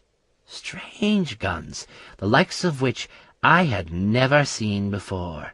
Their clothing, it was like something out of the future or the past, gray armor of some kind. The door at the back was open, too. I think they were leaving. The last of them turned round, and as I was calling out in welcome, he leveled his weapon at me and fired. That's all I can remember. I suppose I must have dragged myself back to this room and sat down somehow. That's terrible. They didn't even stop to find out who you were? No. I think they presumed I was a zombie. You found the fourth compass, though. Yes. It was up near the other entrance outside the door. That creature must have killed someone up there. What I don't understand is why the body was buried. Would never have buried the man. Someone else must have buried it. The armored people? Maybe. You've seen outside. You saw it when they had the door open. The professor laughed at this. Oh, Rudy, you've been like that. Like this longer than I have, and you haven't figured some things out? Walls are no barrier to you now, my friend. Yes, I do know, but Rudy, I have been sitting outside in the sun for years now. Outside? In the sun? Yes. Come with me now. We went out into the passage, and the professor walked towards the door at the back. He didn't stop, just went right through the door. It puzzled me. Why hadn't he walked through the wall in the room if there were no barriers, instead of going into the corridor? Habit? Come on, my old friend. Come and see the world outside of our dark prison. Rudy looked at me for a moment. I will come back. Then he stepped through the door. I knelt down and peered through the gap underneath. It was almost exactly like the other door. The gap was no more than a few inches. I saw it. The fourth compass. It was a few feet away, lying on the rock floor. If I could reach it, all that would remain was the one in the safe. They came back through the door a few minutes later. Rudy looked different, and not in a healthy way. He looked sad. My turn for questions. What's out there? Rudy shook his head. Only endless desert. I hope for something else. But at least I've seen the sun for the first time in years. The key. It's out there, outside, I said. Yes, again. I don't know how or when I put it there, or if it was even me. The first thing I remember after the pain of the shot was waking up sitting outside in the sun. So barren, said Rudy. So desolate. I'd hoped that London was outside the door, at least somewhere familiar. Ah, but we are not somewhere familiar, are we, my old friend? This is not Earth. I figured that out a long time ago. But at least the sun shines out there. I wished I could have seen the sun again. It took me at least an hour to get the compass. I pulled apart bits of furniture and tried poking it through the gap. Eventually I managed to drag the damn thing back within reaching distance. I could hear the two of them talking in the room with the computer, but wasn't paying attention. I probably should have been. No doubt Adler had a lot of things to say that would be important. Adler was bound to the compass, just as Rudy was. He couldn't explain how. He had numerous ideas about trapped souls and their spirits having nowhere to go. Most of his ideas seemed like fairy tales to me. Are ghosts magnetic? Compasses don't draw things to them, do they? Surely it should have been the other way around. We left quickly. I took the professor's hat. He insisted I keep hold of that. Not sure why. It wasn't like he was ever going to be able to wear it again. There was also a small rucksack full of his stuff. I turned it upside down and left the contents on the floor. There was nothing useful. But it was a stroke of luck to have something to put my things in again. One thing that was handy, though. There was a small bottle filled with oil of some kind. Adler was reluctant to leave the bicycle behind, and finally convinced me to use some of the oil on it and push it along, at least for a while. I agreed, even though I didn't think there was any point. It seems that I was wrong. After a few hundred yards, most of the dust and crap that had built up simply broke off, and the wheels and chains were turning again. I still wasn't quite ready to try riding it. Further into the warrens was where Adler took us, all the time chattering away. It was nice to see Rudy full of spirit again. By the way he was going on, I even thought he was raring for our next encounter with the zombies. I guess I'll never understand that bit, being potential zombie food myself, but I figured that being dead didn't give you too many perks. So I couldn't begrudge his enthusiasm at discovering that he was an untouchable zombie killer. When I think about it, it was handy. I could sleep knowing that I had a demon guard dog and 2 ghosts that never needed to sleep watching over me, all 3 of which were utterly deadly as far as zombies were concerned. Adler hadn't figured out why he was so lethal to zombies. "I don't even feel them," he said. "There were a few of them loitering around outside the door when I first became aware that I was still here. I was confused, staring down at my own body as it died. I walked outside, and in my frustration, I tried to attack the nearest one. I don't know how or why it works, but it does. They can't touch me, but I can destroy them. I don't physically tear them apart. They sort of just fall apart at the seams." We found a small alcove further into the warrens a few hours later. It was only a short climb up some rocks. Adler said he'd used it several times. The zombies couldn't get up there. Only one more compass to get now, and thankfully Adler told us where the key to the safe was hidden. I laughed until I was almost in tears when he told me. Talk about irony. It was one of the keys hanging in the ignition of the bus.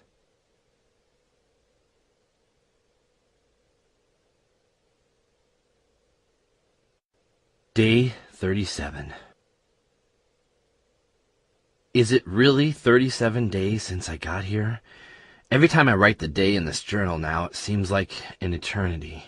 I feel like I've been here much longer, which worries me. What if I end up stuck here for years like Rudy and Adler? That's not the plan, I know. If I get out of here and I take the compasses with me, hopefully my ghost friends will go with me. What happens to them wherever we end up next, I don't know. I don't think either of them cares, so long as it isn't an eternity stuck in this place.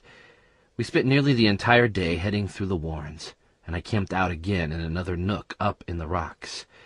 The trail was easy to follow, and I wouldn't have needed directions. The footprints and bicycle trail left in the dirt long ago by Adler seemed quite permanent, which wasn't promising as far as water was concerned. I didn't have many bottles left. The entrance to the warrens came out not far from where I'd first stepped up onto the plateau, about half a mile of walking across the open rocky ground, and I saw the rocks that lined the bottom of the slope. I was missing the glowing grass already. Dog Thing went all hyper as soon as we left the warrens.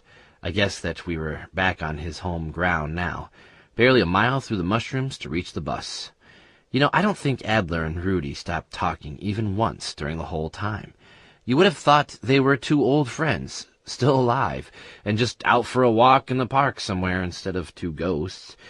We stopped at the foot of the slope. Adler was paranoid about Cutter Jack being around, even though it had been years since he'd been here. "I don't think he is here. At least I can't sense him, like I could before. But that doesn't mean we should be rash. He could be anywhere, waiting." Or he could be back at his home, wherever that is, still licking his wound. Adler laughed. "Yes, Drew. How did you manage that? I still can't get my mind around it. You actually injured it?" "Luck and clumsiness," I replied. I wouldn't have stood a chance if Rudy hadn't come running through the door at that moment. "Plus, I think the maw had given him one hell of a battering before he got to the door," said Rudy. "He could quite probably have already been injured."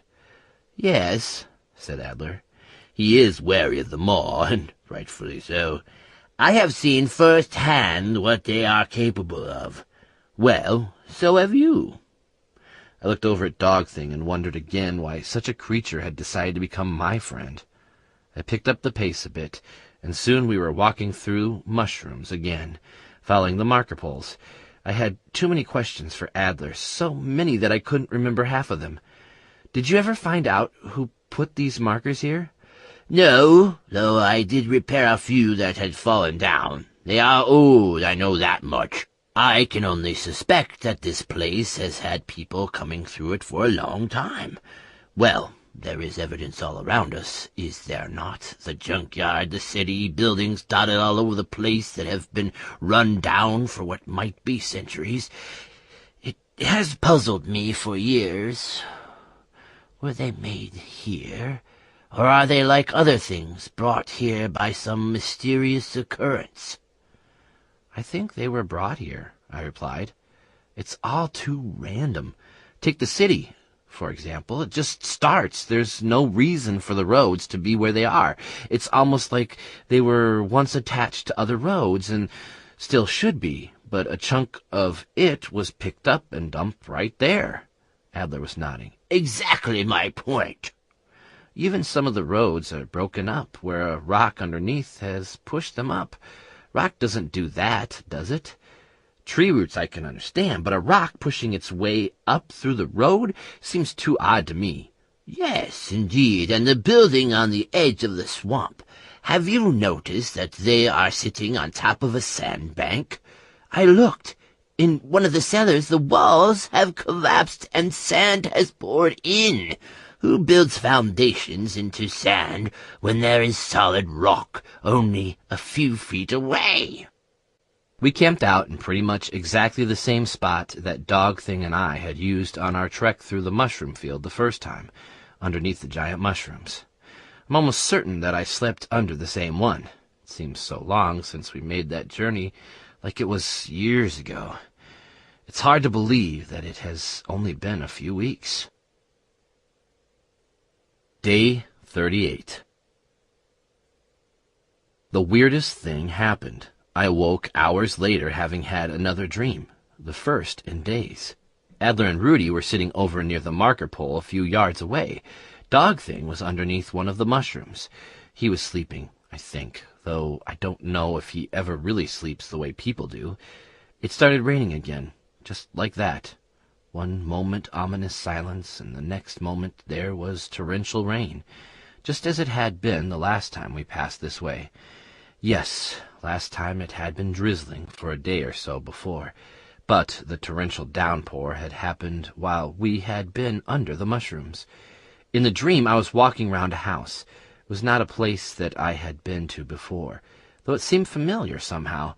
There was no furniture in any of the rooms, like it had been cleaned out before sale. The walls in every room were painted white, and there were no curtains at the windows. I happened to glance out of one of the windows on the top floor, and saw that there was scaffolding everywhere. The oddest thing. I went downstairs to find the front door so that I could go outside, but there was no front door. I walked all the way round the ground floor of the house, and there were no doors leading outside. There were 3 floors to the house, and the front door was at the top. There was only one large room up there, and in that room, tucked into the corner, was a small dressing table with a mirror. Someone was sitting on the chair facing the mirror. I spoke, but there was no answer. Then I found out why. The person in the chair was dead, and had been for a long time. I stood there, puzzled for a while, and then I recognized the dead man's clothing. It was me. That was when I woke up. I didn't get back to sleep. The noise from the rain was so loud. I lay there for a while, drifting in and out, but didn't manage to drop off again. I think I may have been drifting into a deep sleep when all hell broke loose. They even took Dog Thing by surprise, but he was up and tearing into them before I was even fully conscious and aware of what was going on. Adler and Rudy ran past me as I stumbled and tried to find my blades. My blades? They had somehow become mine now, no longer stolen from Cutter Jack. It must have been the rain that obscured their sound, or their smell, in Dog Thing's case. It had to be that. He normally sensed zombies approaching before they were anywhere near us, and it wasn't like it was just one or two stumbling slowly through the mushrooms. There were hundreds. Adrenaline finally kicked in, and I was up, throwing my rucksack over my shoulders. With a blade in each hand, I ran towards where the others were now furiously battling the mass of zombies. I slowed down as I got near and made my way closer to Dog Thing. Unlike Rudy and Adler, who were now running through the horde, throwing themselves about and knocking down zombies every few steps, I was not going to get trapped in among them. The first one that got past Dog Thing and came shuffling towards me was the nastiest I had seen yet. How the thing managed to stay held together, I don't know. Cutter Jack must have been in a particularly cruel mood when he created this one. Instead of legs, it walked on 6 hands, all of which were attached to the back of the first poor soul. On top of this were 2 other torsos, each with a head and no arms. Where the legs had gone, I don't know. I stepped backwards and waited for it to get closer, pulled back both of my blades and swung the first, then the second. All 3 heads screamed at me furiously, and it tried to grab my legs, toppling itself over in the process. I was nearly sick, but still managed to get in 2 more stabs before I backed off and saw the thing writhe on the floor for a moment. It reached out one hand in my direction before finally collapsing. There were too many. It didn't matter how many Dog Thing, Adler, and Rudy were killing, more were appearing to take their place. But as much as I shouted, Adler and Rudy carried on. Dog Thing took notice of me, though, and was following me as I slowly backed away. Then, without warning, Adler stopped fighting. He was looking around. I think he was trying to find Rudy, but spotted me first. "Get out of here!" shouted Adler. "Get to the bus! Lock yourself in! They can't hurt us!" I ran for Adler's bicycle and leapt onto it, hoping to God that it wouldn't fall apart on me. The last time I had ridden a bicycle, I had been about 12 years old, so the first thing I did was fall off it. 10 yards was how far I got, and then crash, straight into one of the larger mushrooms. Dog Thing tore into a zombie a few feet away, and I hauled myself back onto the bicycle and pushed off as another zombie reached out to grab me. Then I was away, riding as fast as I could through the mushrooms, on a bicycle that I thought would fall apart at any moment. But it didn't. I reached another marker, and then slowed down, stopping for breath. Adler and Rudy were standing about 100 feet away, facing the direction that we had come. Of course, I'd somehow forgotten that my leaving would drag them away from the fight. Dog Thing padded over and sat down a few yards away, panting. The break was short-lived as a single zombie staggered into view, and then another.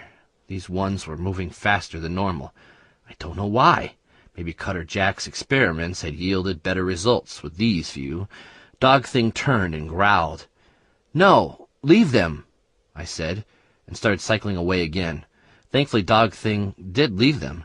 I think Rudy and Adler would quite happily have dealt with them, but I wanted the hell out of there. I didn't ride as fast this time. Dog Thing could move damn fast when he wanted to, so that wasn't a problem. But I was losing my sense of direction. Thankfully, Rudy spotted another marker, and we picked up the pace again, forced onwards by the presence of the zombies that would appear through the mist every time I slowed down.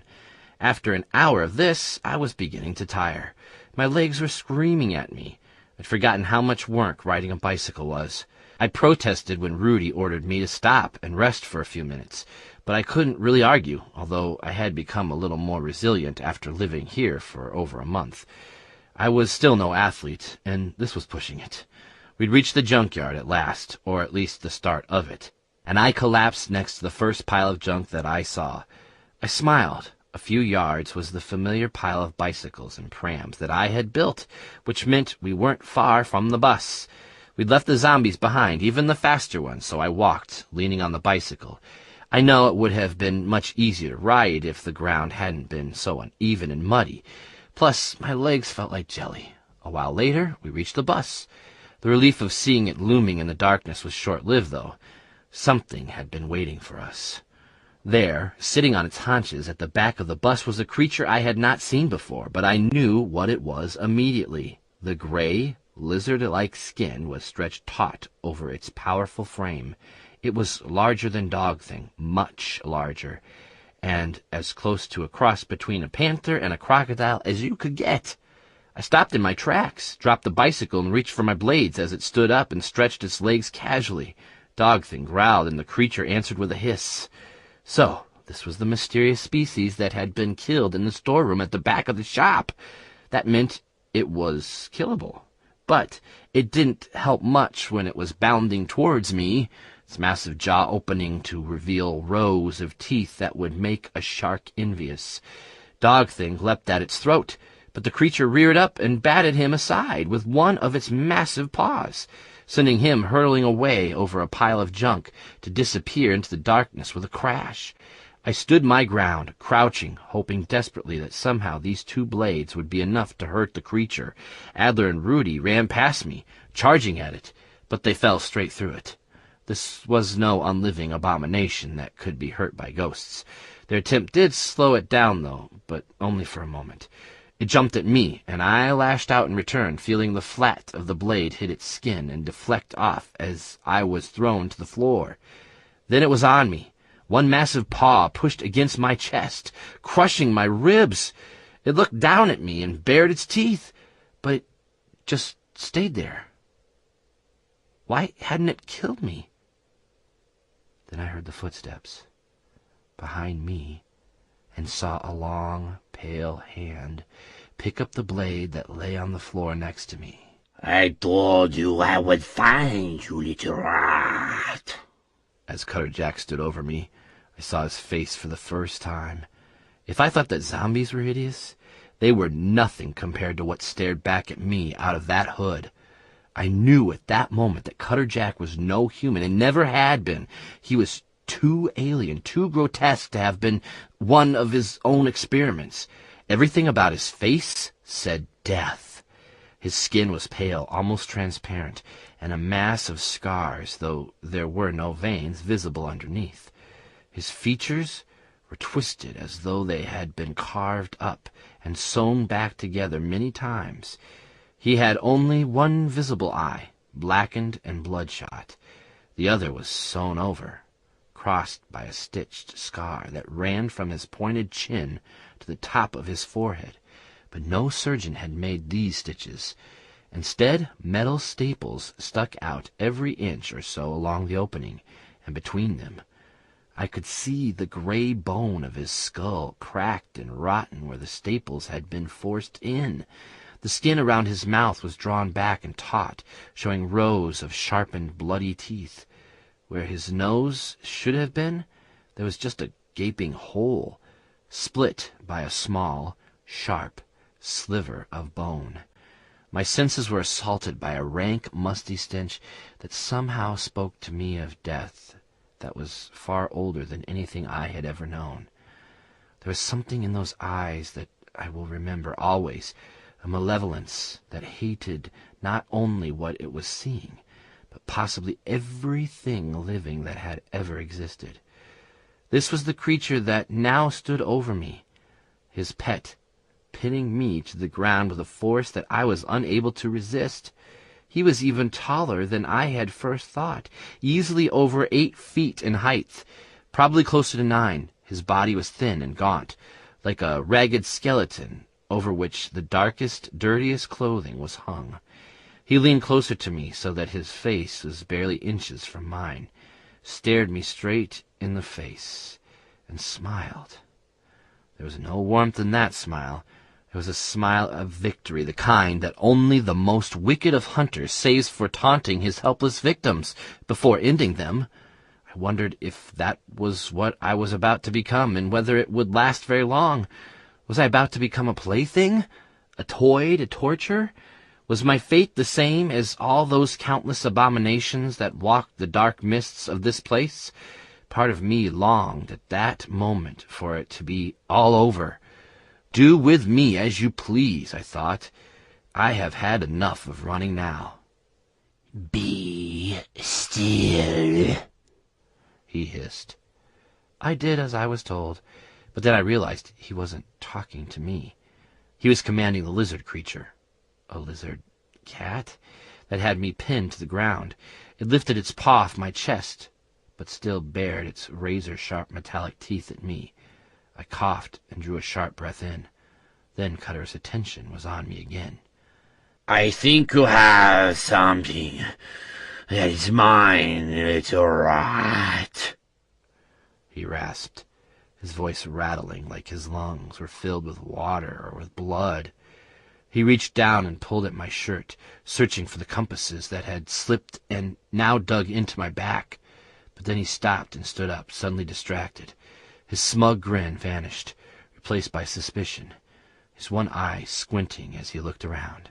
Something had disturbed him, something I couldn't sense. Give me the keys quickly, or I will end you, he said, pointing the blade at my chest. There was urgency in his voice now, and I felt the blade pierce my skin. I gritted my teeth against the pain as I felt a warm trickle of blood run across my ribs and down my side. Took every bit of will that I could muster to not breathe in, and forced myself to lie still. It was the only way I could avoid being impaled on the blade. The lizard cat whined and growled, standing around frantically. It began to back away from us. I heard an answering hiss from over near the bus, and my heart sank as at least a dozen more lizard cats bound round the corner, spreading out in a circle around us, hissing and spitting as they glared into the darkness. Something was coming. They could sense it. Cutter Jack could sense it, and now even I could feel the change in the air. Cutter Jack pulled his blade back, but still kept it aimed at me. He glanced around again, shifting irritably as the lizard cats around us shuffled and twitched, peering in every direction. He looked down at me. Rat, give me the key now, he shouted, but then he suddenly looked away, dropped into a crouch, and lifted his blades up in defense. Whatever it was that was coming right now, and I didn't want to see the thing that could scare Cutter Jack and his lizards. A flash of fur rocketed across the gap between us and the nearest junk pile. It moved at a speed that made my heart leap. The maw shot through the gap between two lizard cats before either of them could even react. Instead, they moved moments after it passed, snapping at an empty space, as the maw went directly for Cutter Jack, leaping high and straight at his throat. But this time, Cutter Jack was fast and ducked down just in time, swinging his blade quicker than my eyes could even follow. The maw went hurtling by to latch on to one of the lizard cats with its teeth. I heard a ripping noise as it tore a massive gouge in the creature's back as it went by. The lizard cat stumbled and spun around, lashing out with its claws and screeching in anger, but the maw was gone, speeding off into the darkness, lost from view in the mist. I had only the briefest of glances at it before it vanished, but I knew that neither blade nor claw had touched it. My heart began to beat faster. Hope. That was all I could think of. If a maw was willing to risk its life to try and help me, then there had to be a chance, even the slightest chance that I could escape, and I owed it at least an attempt. Another flash of fur, this time from a different direction, and another lizard cat screeched as it was struck. Then another, and another. There was more than one maw, maybe many. I had no real way of knowing. They appeared struck, and were gone before I could make out any discerning features. Again and again the maw made attacks upon Cutter Jack's pets, disappearing a moment later back into the mist, before any of my captors could react. The lizard cats flew into a rage as one after another they were bowled over and mauled. They shifted around, confused and seemingly dazed, helpless to stop the attacks, and even snapping at each other. I looked up at Cutter Jack. His attention was not on me. I knew then that he didn't even consider me to be a threat, and I knew that I would only have this one chance. Now was the time, if ever there was going to be one. If I tried to escape, tried to run out of this circle of my enemies, then I would probably die. But that didn't mean I was going to lie there and hope that the maw would rescue me. In one desperate last attempt to stay alive, I took a deep breath and lashed out, kicking Cutter Jack in the leg, hoping that it was his injured one. I gave it everything I had, even though my own legs were still weak from riding the bicycle, and my whole body fought against it. I struck him, and I knew it was hard. Thud. I was lucky. He howled and stumbled away, hobbling for a moment before spitting at me and pulling his blade back, ready to strike. He advanced again, jumping forward, but his injured leg faltered. I was ready, stumbling to my feet and grabbing the other blade, which had been underneath me the whole time. I lashed out at him, but missed as he stepped back so that the blade cut through empty space. We were both up now, facing each other, barely 10 feet apart. How I ever believed for even the briefest of moments that I could stand there and actually fight him, I don't know. But there was something waking up inside me, and it said that I could do it. I would keep him at bay if he came at me. I would fight him off long enough for the maw to decimate his pets. Cutter Jack stared at me, warily watching the blade in my hand. Then Adler and Rudy were by my side, yelling and screaming at him. I knew they couldn't help me, but did Cutter Jack know that? It seemed not. He backed away and looked around at the chaos. The first lizard cat, the one that had first knocked me down, jumped out of the way, glaring at the ghosts warily. They hadn't scared it the first time, but I guessed that it had never seen its master show any sign of weakness. It started to back away. Get back here! Cutter Jack cursed, but the lizard cat still backed away even further, edging towards the bus. Stay calm, hold your ground, don't back away. The voice in my head was back again. Then I saw Cutter Jack's one eye open wide. He was staring straight at me. No, not at me, and not at my ghost friend. Something else, something that was behind me. Then he was backing off, moving quickly past the bus, taking off at a run. His lizard pets broke away from their guard and bounded along to catch up with him. I didn't understand. Even with the help of the few maw that were hounding them, I would quite probably be dead if he had decided to come for me. This is not over. Cutter Jack yelled as he vanished from view into the junkyard. Then I heard the growls behind me and turned round to see what he had seen before he fled, what it was that had frightened even this most deadly of monsters. Cutter Jack had not been the only one waiting for me at the junkyard. The maw had arrived, and I don't mean the few that had caused disarray with the lizard cats. There were scores, maybe even hundreds, so many that I wouldn't even try to count them. They jumped over the piles of junk and poured in from the mists around us. At their lead, a few feet away, was my dog thing, a little shaken but still fighting fit. Several of them broke off from the main group and sped past me at an astonishing speed. I could tell that they were the ones who had made the attacks earlier. They were different to the maw I had seen so far, different to Dog Thing. These maw were larger, quicker, deadlier, their fur almost black, and their eyes even larger than Dog Thing's. They vanished a moment later into the mists, in the same direction that Cutter Jack and his pets had gone. I collapsed on the floor, dropping my blade and holding my chest. The lizard cat had nearly crushed me. My chest was tight with pain, and I found it difficult to breathe without it hurting. Broken ribs, maybe. I reached inside my shirt to where the wound was, and was relieved to find that it was only the slightest of cuts. It wouldn't need cleaning, somehow, but if I didn't let it get dirty and infected, it should heal. Are you injured? It was Adler leaning down over me. I'm okay. I'll be okay. I was gasping for breath. I just need a moment. My ribs feel like a car rammed into me. After a few minutes, I got up slowly and headed over to the bus. Around me, the maw were spreading out, surrounding the whole area. Far away, back towards the mushrooms, the noise of a furious fight drifted towards us. The screams of zombies mixed with the growling and barks of the maw. I could hear howling from the junkyard, where I imagined the maw were prowling and hunting, seeking out Cutter Jack and his pets. I had a sense that they had not caught him. A war was raging around me, and how different this place seemed to me when I had first been here those many days ago. It had been so quiet, so barren and void of life, and now all around me the noise of fighting. I couldn't help but feel that in little more than a month I had turned this surreal, chaotic world into even more chaos.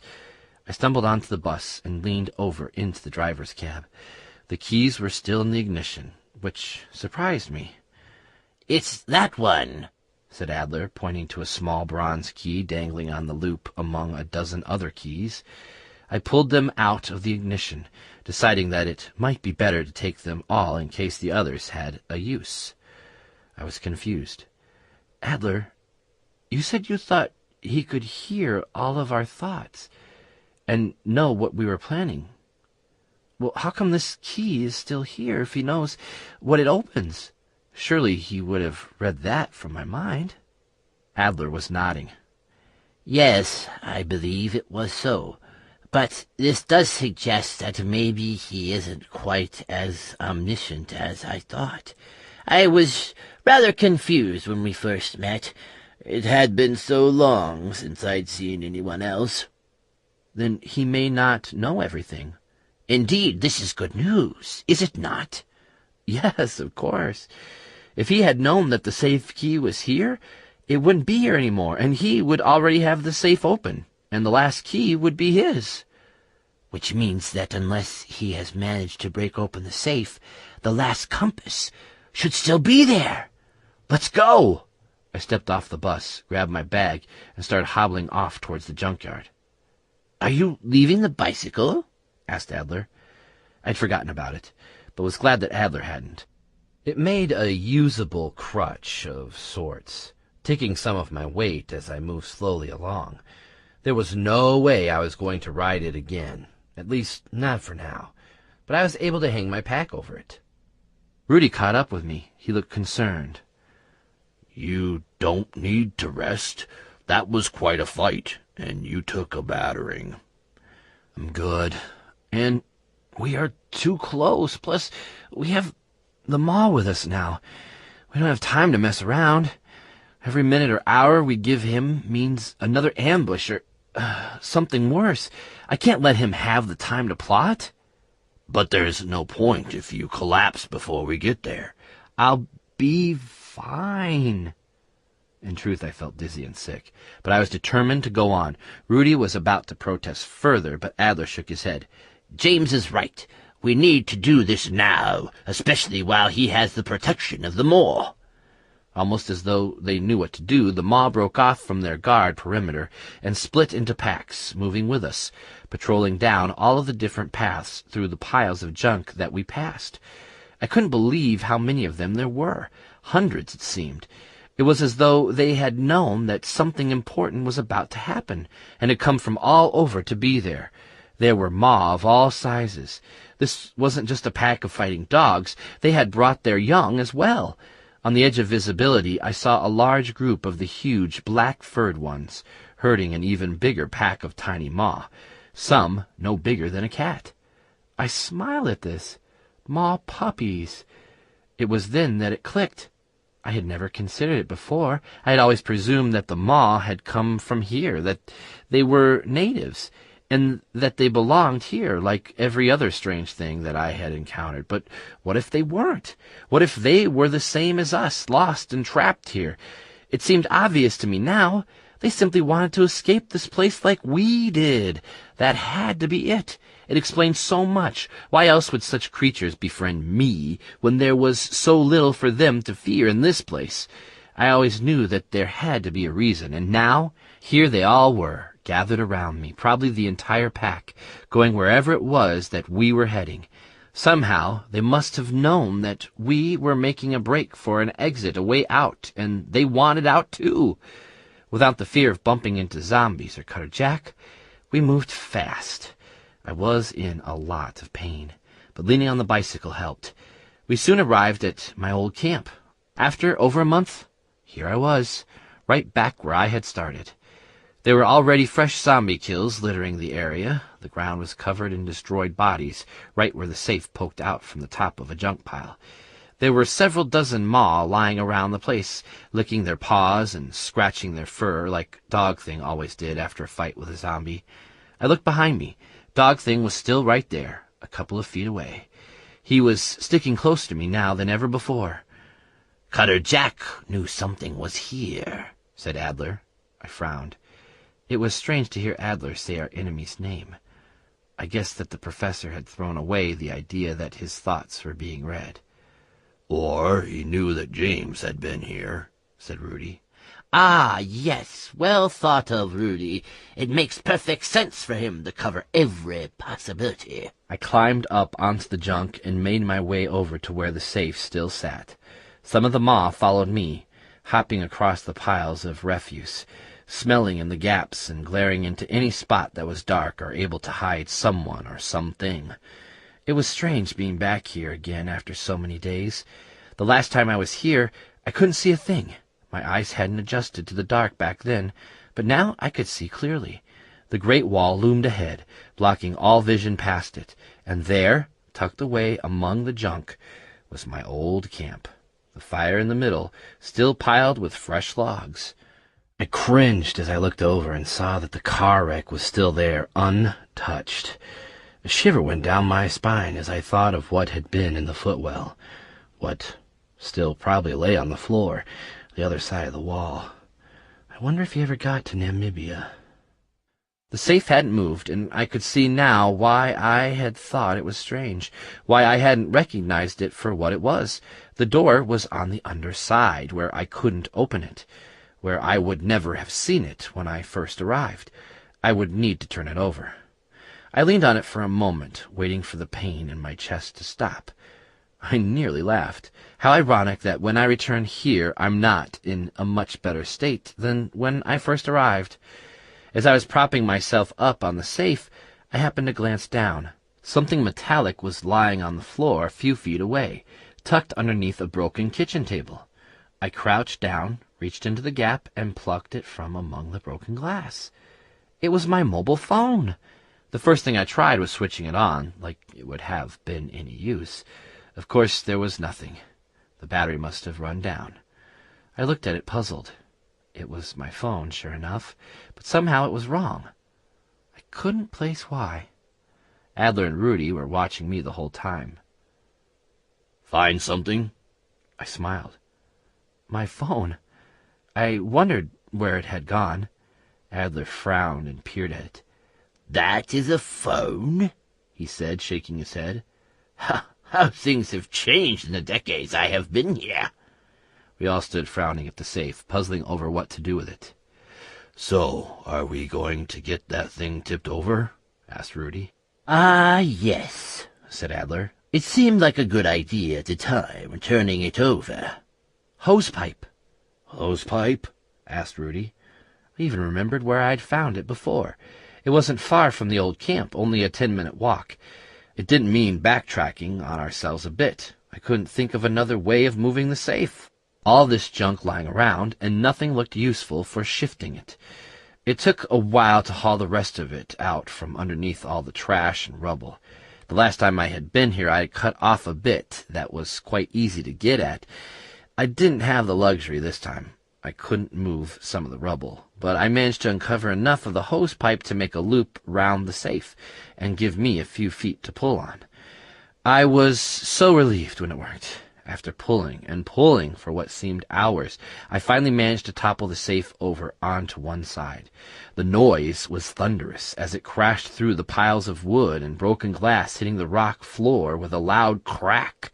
Around me, the maw were startled and dropped into a crouch before they realized that there was no threat. I could have sworn Dog Thing was frowning at me. I tried the key. It was stiff. But after I wriggled it around in the lock, there was finally a satisfying clunk, and the door swung open. Piles of old papers and books spewed out, spilling across the ground. I rummaged around, feeling almost desperate as I got to the back of the safe, but it was there, right at the back, stuffed inside a book. It was a copy of Adler's thesis. "Always something that puzzled me, that," said Adler. "Of all the things in my house that could have traveled here with me, it was a box of copies of my thesis.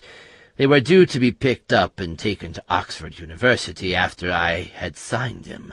I kept finding them everywhere, all over, even in some of the houses in the city. It's so disheartening to know that they won't have been read." I put the thesis in my pack. I'll keep this one for you. You never know. We may get back, and I can deliver it myself. Adler laughed.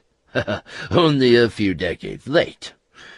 I had all 4 compasses, each of them identical except for one small detail. They each had one of the 4 compass directions engraved upon them: north, south, east, and west. Not one of the compasses moved any more when you turned them.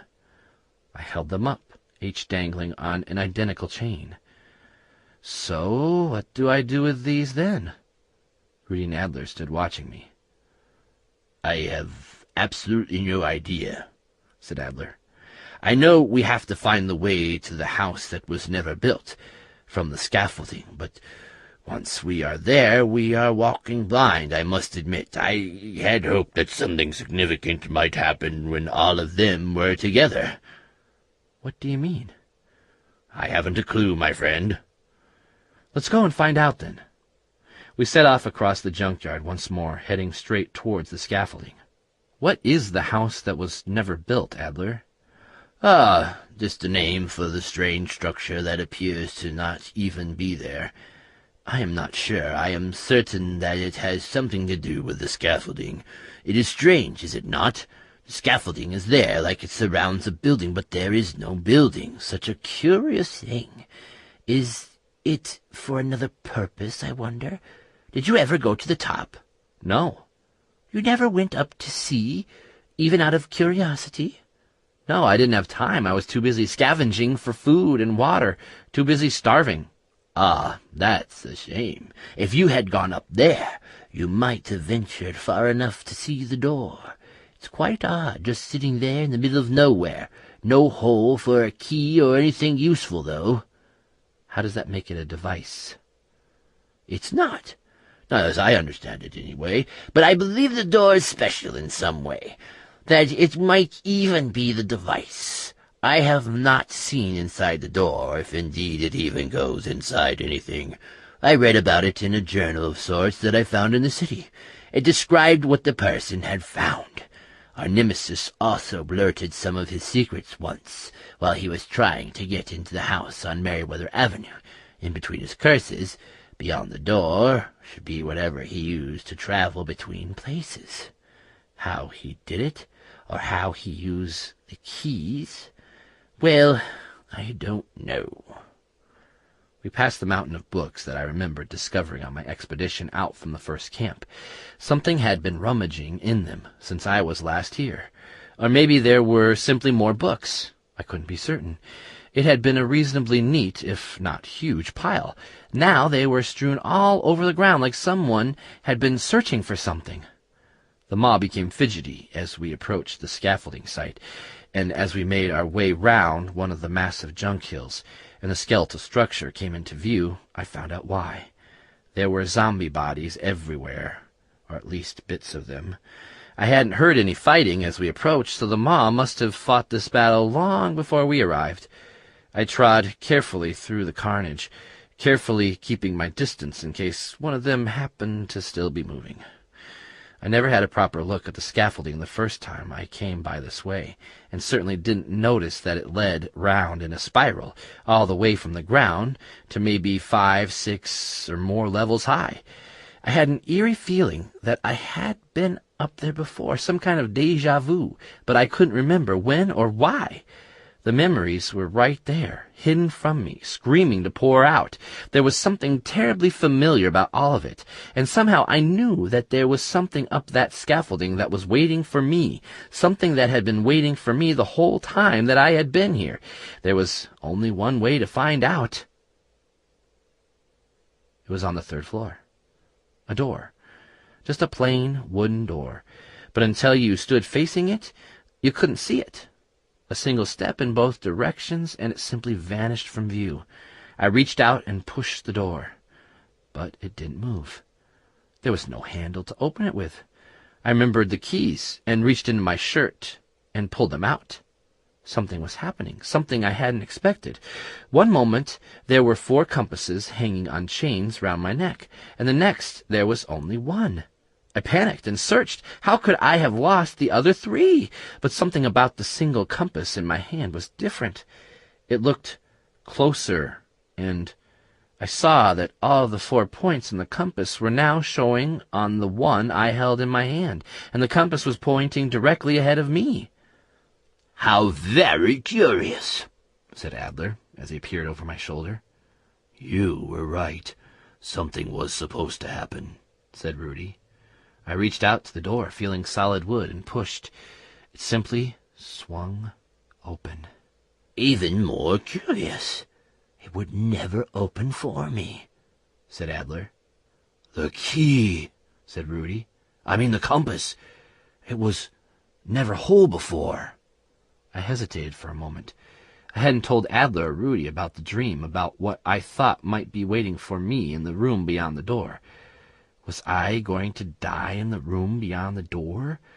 Was I going to discover another grim scene of death? I took a deep breath and stepped across the short open space into the room beyond, trying to ignore the sheer drop down below as I crossed. Directly ahead of me was what I had dreaded seeing. It was the dressing table with the mirror.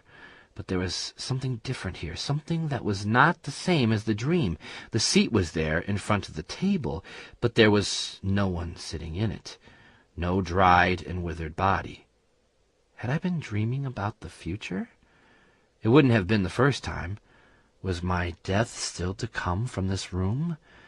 But there was no choice. I went over to the chair and sat down in front of the mirror, brushed aside the dust and cobwebs that covered it, and stared directly at the face that reflected back at me. The face that wasn't mine. He was much older than me, with dark curly hair that was lined with gray streaks. His face was weathered and tired, with bags under his eyes. He looked sick and pale, and sweat dripped from his face. He was dressed in some strange uniform, a bright white shirt and a black jacket and gray trousers. There was a brightly colored piece of cloth with a picture of an eagle and a snake tied around his neck that seemed to have no particular function. "Who are you?" I realized that we had both said the same words together. "I'm James Halldon," we both replied, but then he looked confused. "No," he said, "that's wrong. That's not me at all. I'm not James Halldon, but I thought I was." I could see a change in his expression. The pallid color was fading, and his skin began to flush as though the blood in his body had only just remembered its job. I could feel my head throb for a moment, and then it was like someone had taken a heavy weight off the top of my head, one that I hadn't even noticed was there in the first place. "I am James Halldon, but who are you?" I asked. The man stared back at me, and then glanced around him. It was then that I saw that the room he was in was different as well. There were tiles up the wall. It looked like one of the old toilet rooms that I had seen in the ruins occasionally, when my team had gone to the old city to scavenge for supplies back when I was much younger. What was I thinking? Scavenging? Old city team? These memories were new. Where had they come from? My mind raced. The man in the mirror looked back at me. "I'm where I started," he said, as though he was surprised to even be there. "Where?" "I thought I was trapped in a dark place with monsters and ghosts, but I'm not. I'm still in the toilet at the service station. The mirror with you in it, it's here. I'm not in the dark at all. It's you that is trapped. You! You are the face in the mirror that I saw before everything changed. I didn't need to look behind to know that Adler and Rudy were standing there, watching over my shoulder. Whether they could see what I could see, hear what I could hear, I didn't know. But as the man in the mirror began to make sense of everything, so did I. With each memory that he recalled, another became clear to me. Many of the things that were in my head weren't true. They weren't my memories. They were his. This man who stared back at me from the mirror. One by one, the memories broke down and faded away. At first, each of them was vivid, like I had been there, like I had lived them. But then they became fuzzy memories that were faded after many years. Then finally they were gone, removed completely, not even forgotten, like they had never even been there. He smokes a different brand of cigarette to me, Mayfair, and somehow the brand is important to him. I always smoked whatever I could find. Now it was all so clear. It was never me that was puzzled by the cigarettes. It was him. You've been stuck in my head. It was a statement more than a question. Yes, he said. I remember now. I walked into the toilet, and there was this mirror. It didn't look as though it belonged here. It's so old and cracked. I went to the toilet, and then I washed my hands, and then I looked into the mirror, and you were looking back at me. I started to feel sick, dizzy, and then I was in the dark and lost. I was hurt, like I had fallen or something. But it's not true, is it? Was it a dream? No, this isn't a dream, it's real. But you are there, and I am here. Somehow things got mixed up. I remember now. I've looked into this mirror before. I was here before, but the first time I failed to do something I needed to do, something that I came here to do. It was the mirror. I looked into it and seen his face instead of my own. Something unexpected happened, and I stumbled, fell somewhere. Did I fall out of the door and off the scaffolding?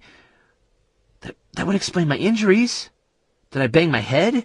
Was I merely confused? Somehow this stranger, this person from another world, had been in my head. I don't come from London. I've never even been to London. I don't even know where England is. I do. It's where I live, said the man. I'm not a salesman. I am, he replied, reaching down and picking up his briefcase, like that was significant somehow. He held on to the briefcase like it was precious. I never met a tramp on a bus, did I? No, that was me when I was a child.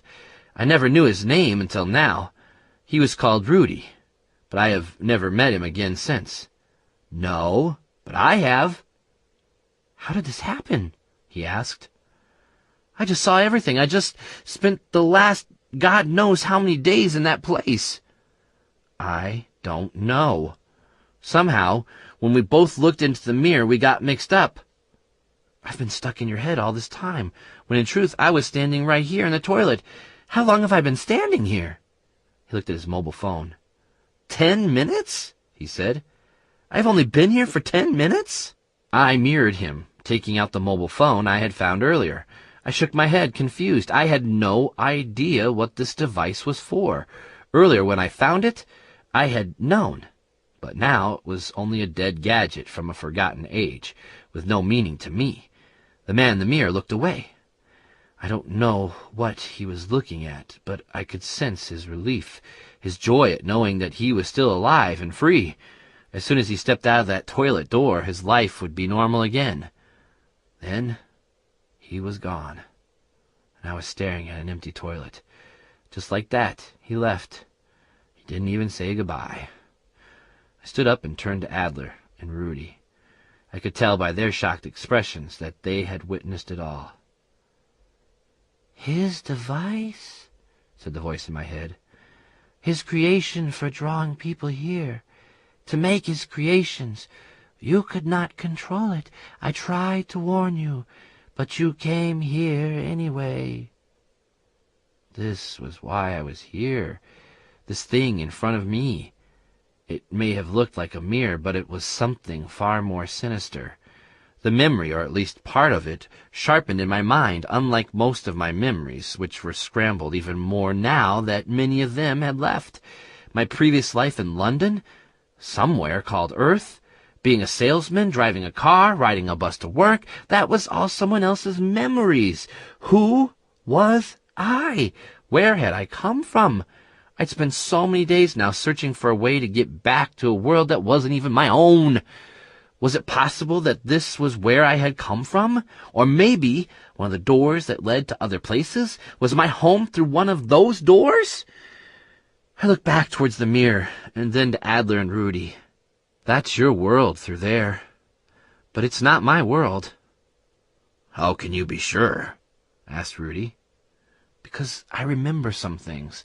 But I know that I have never known that place. I have never even been there. Those memories were his. They weren't mine. You should go. Rudy stared at me. What? We can't leave you here. I can't leave you here. Yes, you can. You have to. I can't. And even if I wanted to, I couldn't. I don't even know how to. Try going through it. Going through the mirror while it is still your world through it. I don't know if it will work, but if Cutter Jack can bring people through it, maybe you can go back that way. It may be the only chance you ever get. I don't think I can do it, said Rudy, shaking his head and backing away. You have to try. It may be the only chance you will ever get to go back home. I have to destroy this thing, and I have to do it now, before some other stupid disaster stops me from doing it. I think what Rudy is trying to say is that he doesn't want to, interrupted Adler. I stood there for a moment, confused. Why? Because back there I will just be dead, said Rudy. Back there I will go, well, I don't know where I will go. At least with you, I still have something like a life. Back there, I was homeless and alone. I led a pointless and hopeless life. At least here, I have friends and some purpose. What purpose? To destroy those like him. To fight for something. To help you. I didn't know what to say. It was Adler who spoke. I also have no reason to go back now. All the time I was alive, I sought to find my way back to my home, back to the life I led before. But now I am no longer living, and after having discovered all this place and the knowledge that there are other places, I don't want this to end. There's so much more to discover, other worlds, James. If you are sure. They both nodded. And besides, said Adler cheerfully, we still have to find out who you really are, don't we? Yes, it would seem that way. I thought I was starting to get some idea of who I was. Then let us start doing so right now. Destroy the device before that evil thing that is no doubt waiting for us outside somewhere right now, trying to figure out how to get past the mall and get in here, actually manages to. I looked back at the mirror. The image of the toilet was gone. Now there was only darkness, no reflection. Cutter Jack used this device to capture his victims, and I was here to destroy it. How I knew this I could not remember, but I knew that it was what I had been sent here to do. I don't know who sent me here, or if there was even a plan for me to escape once I had succeeded, but I knew that if I didn't finish this now, countless more souls would suffer. Somehow the first time I had tried to do this, I had failed. It had trapped me. We can't use this to escape. No, said Adler. I think you are right. My original ideas that he used it to travel were wrong. I can't see how it can be used to travel other than maybe using it to control someone on the other side or bring people here. There has to be something else, another way. Or maybe it can be used in another way. Yes, but how? I heard the familiar sound of dog thing growling. We need to find another door. I felt something warm on my chest and reached inside my shirt to pull out the compass. It was glowing. A spark of light shot out from it to strike the mirror, and the darkness inside the glass vanished. Instead, there was a clear image of a wall. I squinted to see what might be significant about the wall. It wasn't like the ancient wall outside. This was made of bricks, not massive stone blocks. and it didn't look that old. "Look," said Adler, pointing. The image was changing. Where there had been bricks, there was now a seam of light surrounding what looked like the shape of a door. It opened slightly, and then the image was gone. "I know that place. I've seen it before, but there's no door in that wall." Where is it? "It's over the Great Wall. The scaffolding goes higher, much higher, and then it goes over the wall at the top. I went there once, a long time ago, long before I discovered this door, but it leads to a platform that goes over the void that is the other side of the wall. But it ends at a brick wall. I always thought it was a curious place to put a wall. It doesn't even block anything. It's just there on a small rocky outcrop at the end of the platform." The compass glowed again. The direction of the compass has changed. It's like it's pointing us somewhere towards the Great Wall. "Then let us go quickly, but first destroy that thing," said Adler. I turned back to the mirror and drew my blade, turning it in my hand. With a grunt, I thrust the blunt pommel into the black glass. I hit it again and again. The third strike, the mirror shattered, scattering glass fragments across the room. Unfortunately, so did the ground underneath me.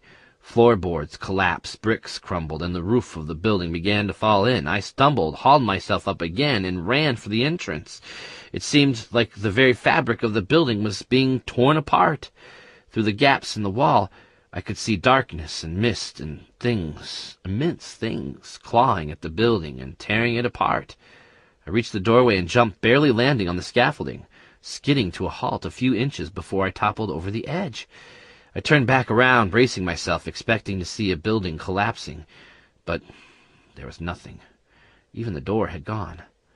Dog Thing sat a few feet away, waiting patiently for us. "Where now?" asked Rudy, as I tried to get my breath back. "We go up," I said, glancing at the levels of the scaffolding platforms that rose up above us until the darkness swallowed them. "And let's hope that door is still open when we get there." 8 floors up and probably 200 feet from the ground, I discovered where the platform finally led to. It was exactly as Adler had said. Instead of rising up further and further, it drew level with the top of the wall that Adler was so convinced marked some kind of boundary that shouldn't be crossed, at least not from the ground. From there, the platform extended towards the wall and then over it, where it stretched outwards into the darkness and continued on and on. I stood there for a moment, peering down over the other side of the wall, into the emptiness below. I could still see the ground behind us, and some of the maw moving around. Most of them were up on the scaffolding following us. The other side of the wall, where I had only been once, by pure accident, was an empty, endless void. There was scaffolding holding up the walkway on the other side. Roughly every 10 feet or so, the metal struts poked out of the darkness and upwards to hold the wooden planks in place, but I couldn't see where they ended. "Are we going across there?" asked Rudy. I shrugged. "I don't think we have a lot of choice." "It is not far," said Adler. "Even if it looks it, the wall on the outcrop is only just out of sight along the platform." Dog Thing was right behind us, and behind him came the rest of the maw. Below, I could see what might be the last few stragglers jumping up onto the bottom of the wooden slope below. It seemed to me, as I walked across that rickety wooden platform into the darkness ahead, that with every single step it might give way, and we would all tumble down into the darkness below. I'd only walked about 10 feet when the wall with the door in it came into view, giving me a little more confidence to move on. I was about halfway across the space between the top of the wall and the door at the end when I happened to glance back down into the darkness below. I wished I hadn't done that. Very little light was down there, only the faint glow from some stalactites that I could see high above us. I wondered if they were in the ceiling and if there was a roof to this place that was just out of view. The crystals cast a small amount of light down onto the platform and the ground below, just enough to see what was there. At first I couldn't make out what it was that I was seeing. It looked like the surface of some strange rock formation, spread across the ground below, but as I stopped and squinted, trying to focus on the strange bumpy shapes, Something moved. One of the rocks below shifted, nudging the one next to it. From there, a kind of wave effect spread across the ground. I still hadn't figured out what I was looking at, even though it was moving. I was convinced that I was viewing some new and strange but natural phenomenon.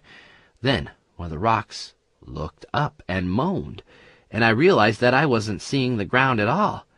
They weren't strange rocks. They were heads. Every single one of them. Thousands upon thousands, crammed together, moaning and moving, shifting, pushing and shoving each other. The ground underneath the rickety platform that we were all walking on was a sea of zombies. I stopped walking. "Do you see them?" "Yes," it was Rudy who answered. "Keep moving, slowly, quietly," the voice in my head. "Through the door, go through the door. This will all be over soon."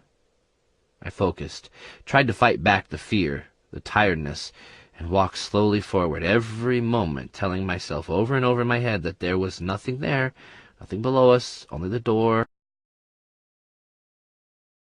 Just go through the door. One step at a time, the door got closer. One step at a time, I breathed slowly, deeply. I stepped off the platform and onto the rocky ground. It was a small outcrop, as the professor had said, and the wall was merely a freestanding block of bricks, maybe 10 feet high and 10 feet wide. The edge of the door glowed faintly as I stepped nearer. I reached out to touch it, and just that slight touch was enough to open it. I stepped through and stumbled into daylight. I staggered, moving forward a few steps, struggling to grasp my new surroundings. The skeletal remains of massive, derelict buildings rose on either side of me. The ground was broken. It had probably been a road once. Now grass and weeds broke the tarmac. It was day, but it was still dark. Above me the sun shone only through small gaps in the gray clouds that drifted overhead at a speed that was astonishing. A cold blast of wind gusted down the open street, and I had to brace against it to stop myself from falling over. Rubble, broken windows, and burnt-out vehicles littered the street, and not just this street.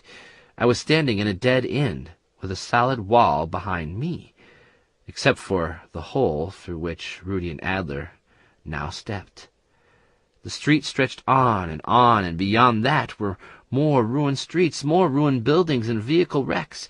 From the seat of the car next to me stared the withered, cold, bleach-boned face of someone who had been dead for a long time. An entire city lying derelict, ruined and dead. A noise behind me startled me, and I turned to see the mob begin to flood through the hole, pacing down the street, spreading out, not stopping, so that the rest of their kind could escape through the door that we had opened. After a few minutes, they stopped coming through. Dog Thing was by my side. "It's time to close it now," said the voice in my head. I looked down at Dog Thing. "Before he escapes too, before they come." Then I knew. The voice in my head was Dog Thing. He had been speaking to me all this time. He looked back towards the door and started to growl. Other maw nearby spun round and crouched down low, baring their teeth ready to spring at whatever was coming from the other side, whatever was about to escape with us. "He comes," said Dog Thing. I could hear the thud of heavy feet on the wooden platform approaching fast, but he never got there in time. I reached for the door. There was no handle to pull, so I grabbed the edge and pushed, quickly taking my hand away. The last thing I saw through the opening was Cutter Jack, a few feet away, reaching out with both hands, his one eye wide with anger or fear, running towards us. Behind him were his lizard pets, many of them tearing along the wooden boards as fast as they could go, each of them with a look of death in their eyes, and beyond that a wave of moaning and screaming, the cries of countless tortured souls. I swore that I heard Cutter Jack scream just as the door closed and vanished, leaving a solid brick wall in front of me. I staggered back, expecting the wall to collapse in front of me and Cutter Jack to come bursting through with his lizard cats and an army of zombies. But there was nothing. It was over. I turned, seeking the others, Adler and Rudy. They were a few feet away, staring up at the towering ruins that stretched on as far as I could see. "Something terrible must have happened to this place," said Adler. "I don't remember," I replied. I turned back to Dog Thing and knelt down. This time he came forward and nuzzled his head in my lap. I ruffled his fur. "You've been talking to me all along, haven't you?" "Yes, but I don't think you always heard me." "Why did you help me? Why did you help us?" "Because I'm your friend." "My friend? I don't remember." "I know. It was after you fell, after we found Nualath's device. I didn't understand why you weren't breaking it. That was why we went there. That was what we came here for." "Nualath?" "Cutter Jack. He goes by many names. That's what you always said." "So, I've known you all along, right from the beginning? That's why you came to me in the junkyard?" "Yes, I came here with you to destroy the device. I'm your guard, your companion. But you became something different, something I couldn't understand. After you looked into the device, you changed. You weren't you. There was someone else there. I was frightened." "You've always been with me, haven't you? I just can't remember why." "Yes, you raised me from when I was a puppy." "I raised you? I wish I could remember."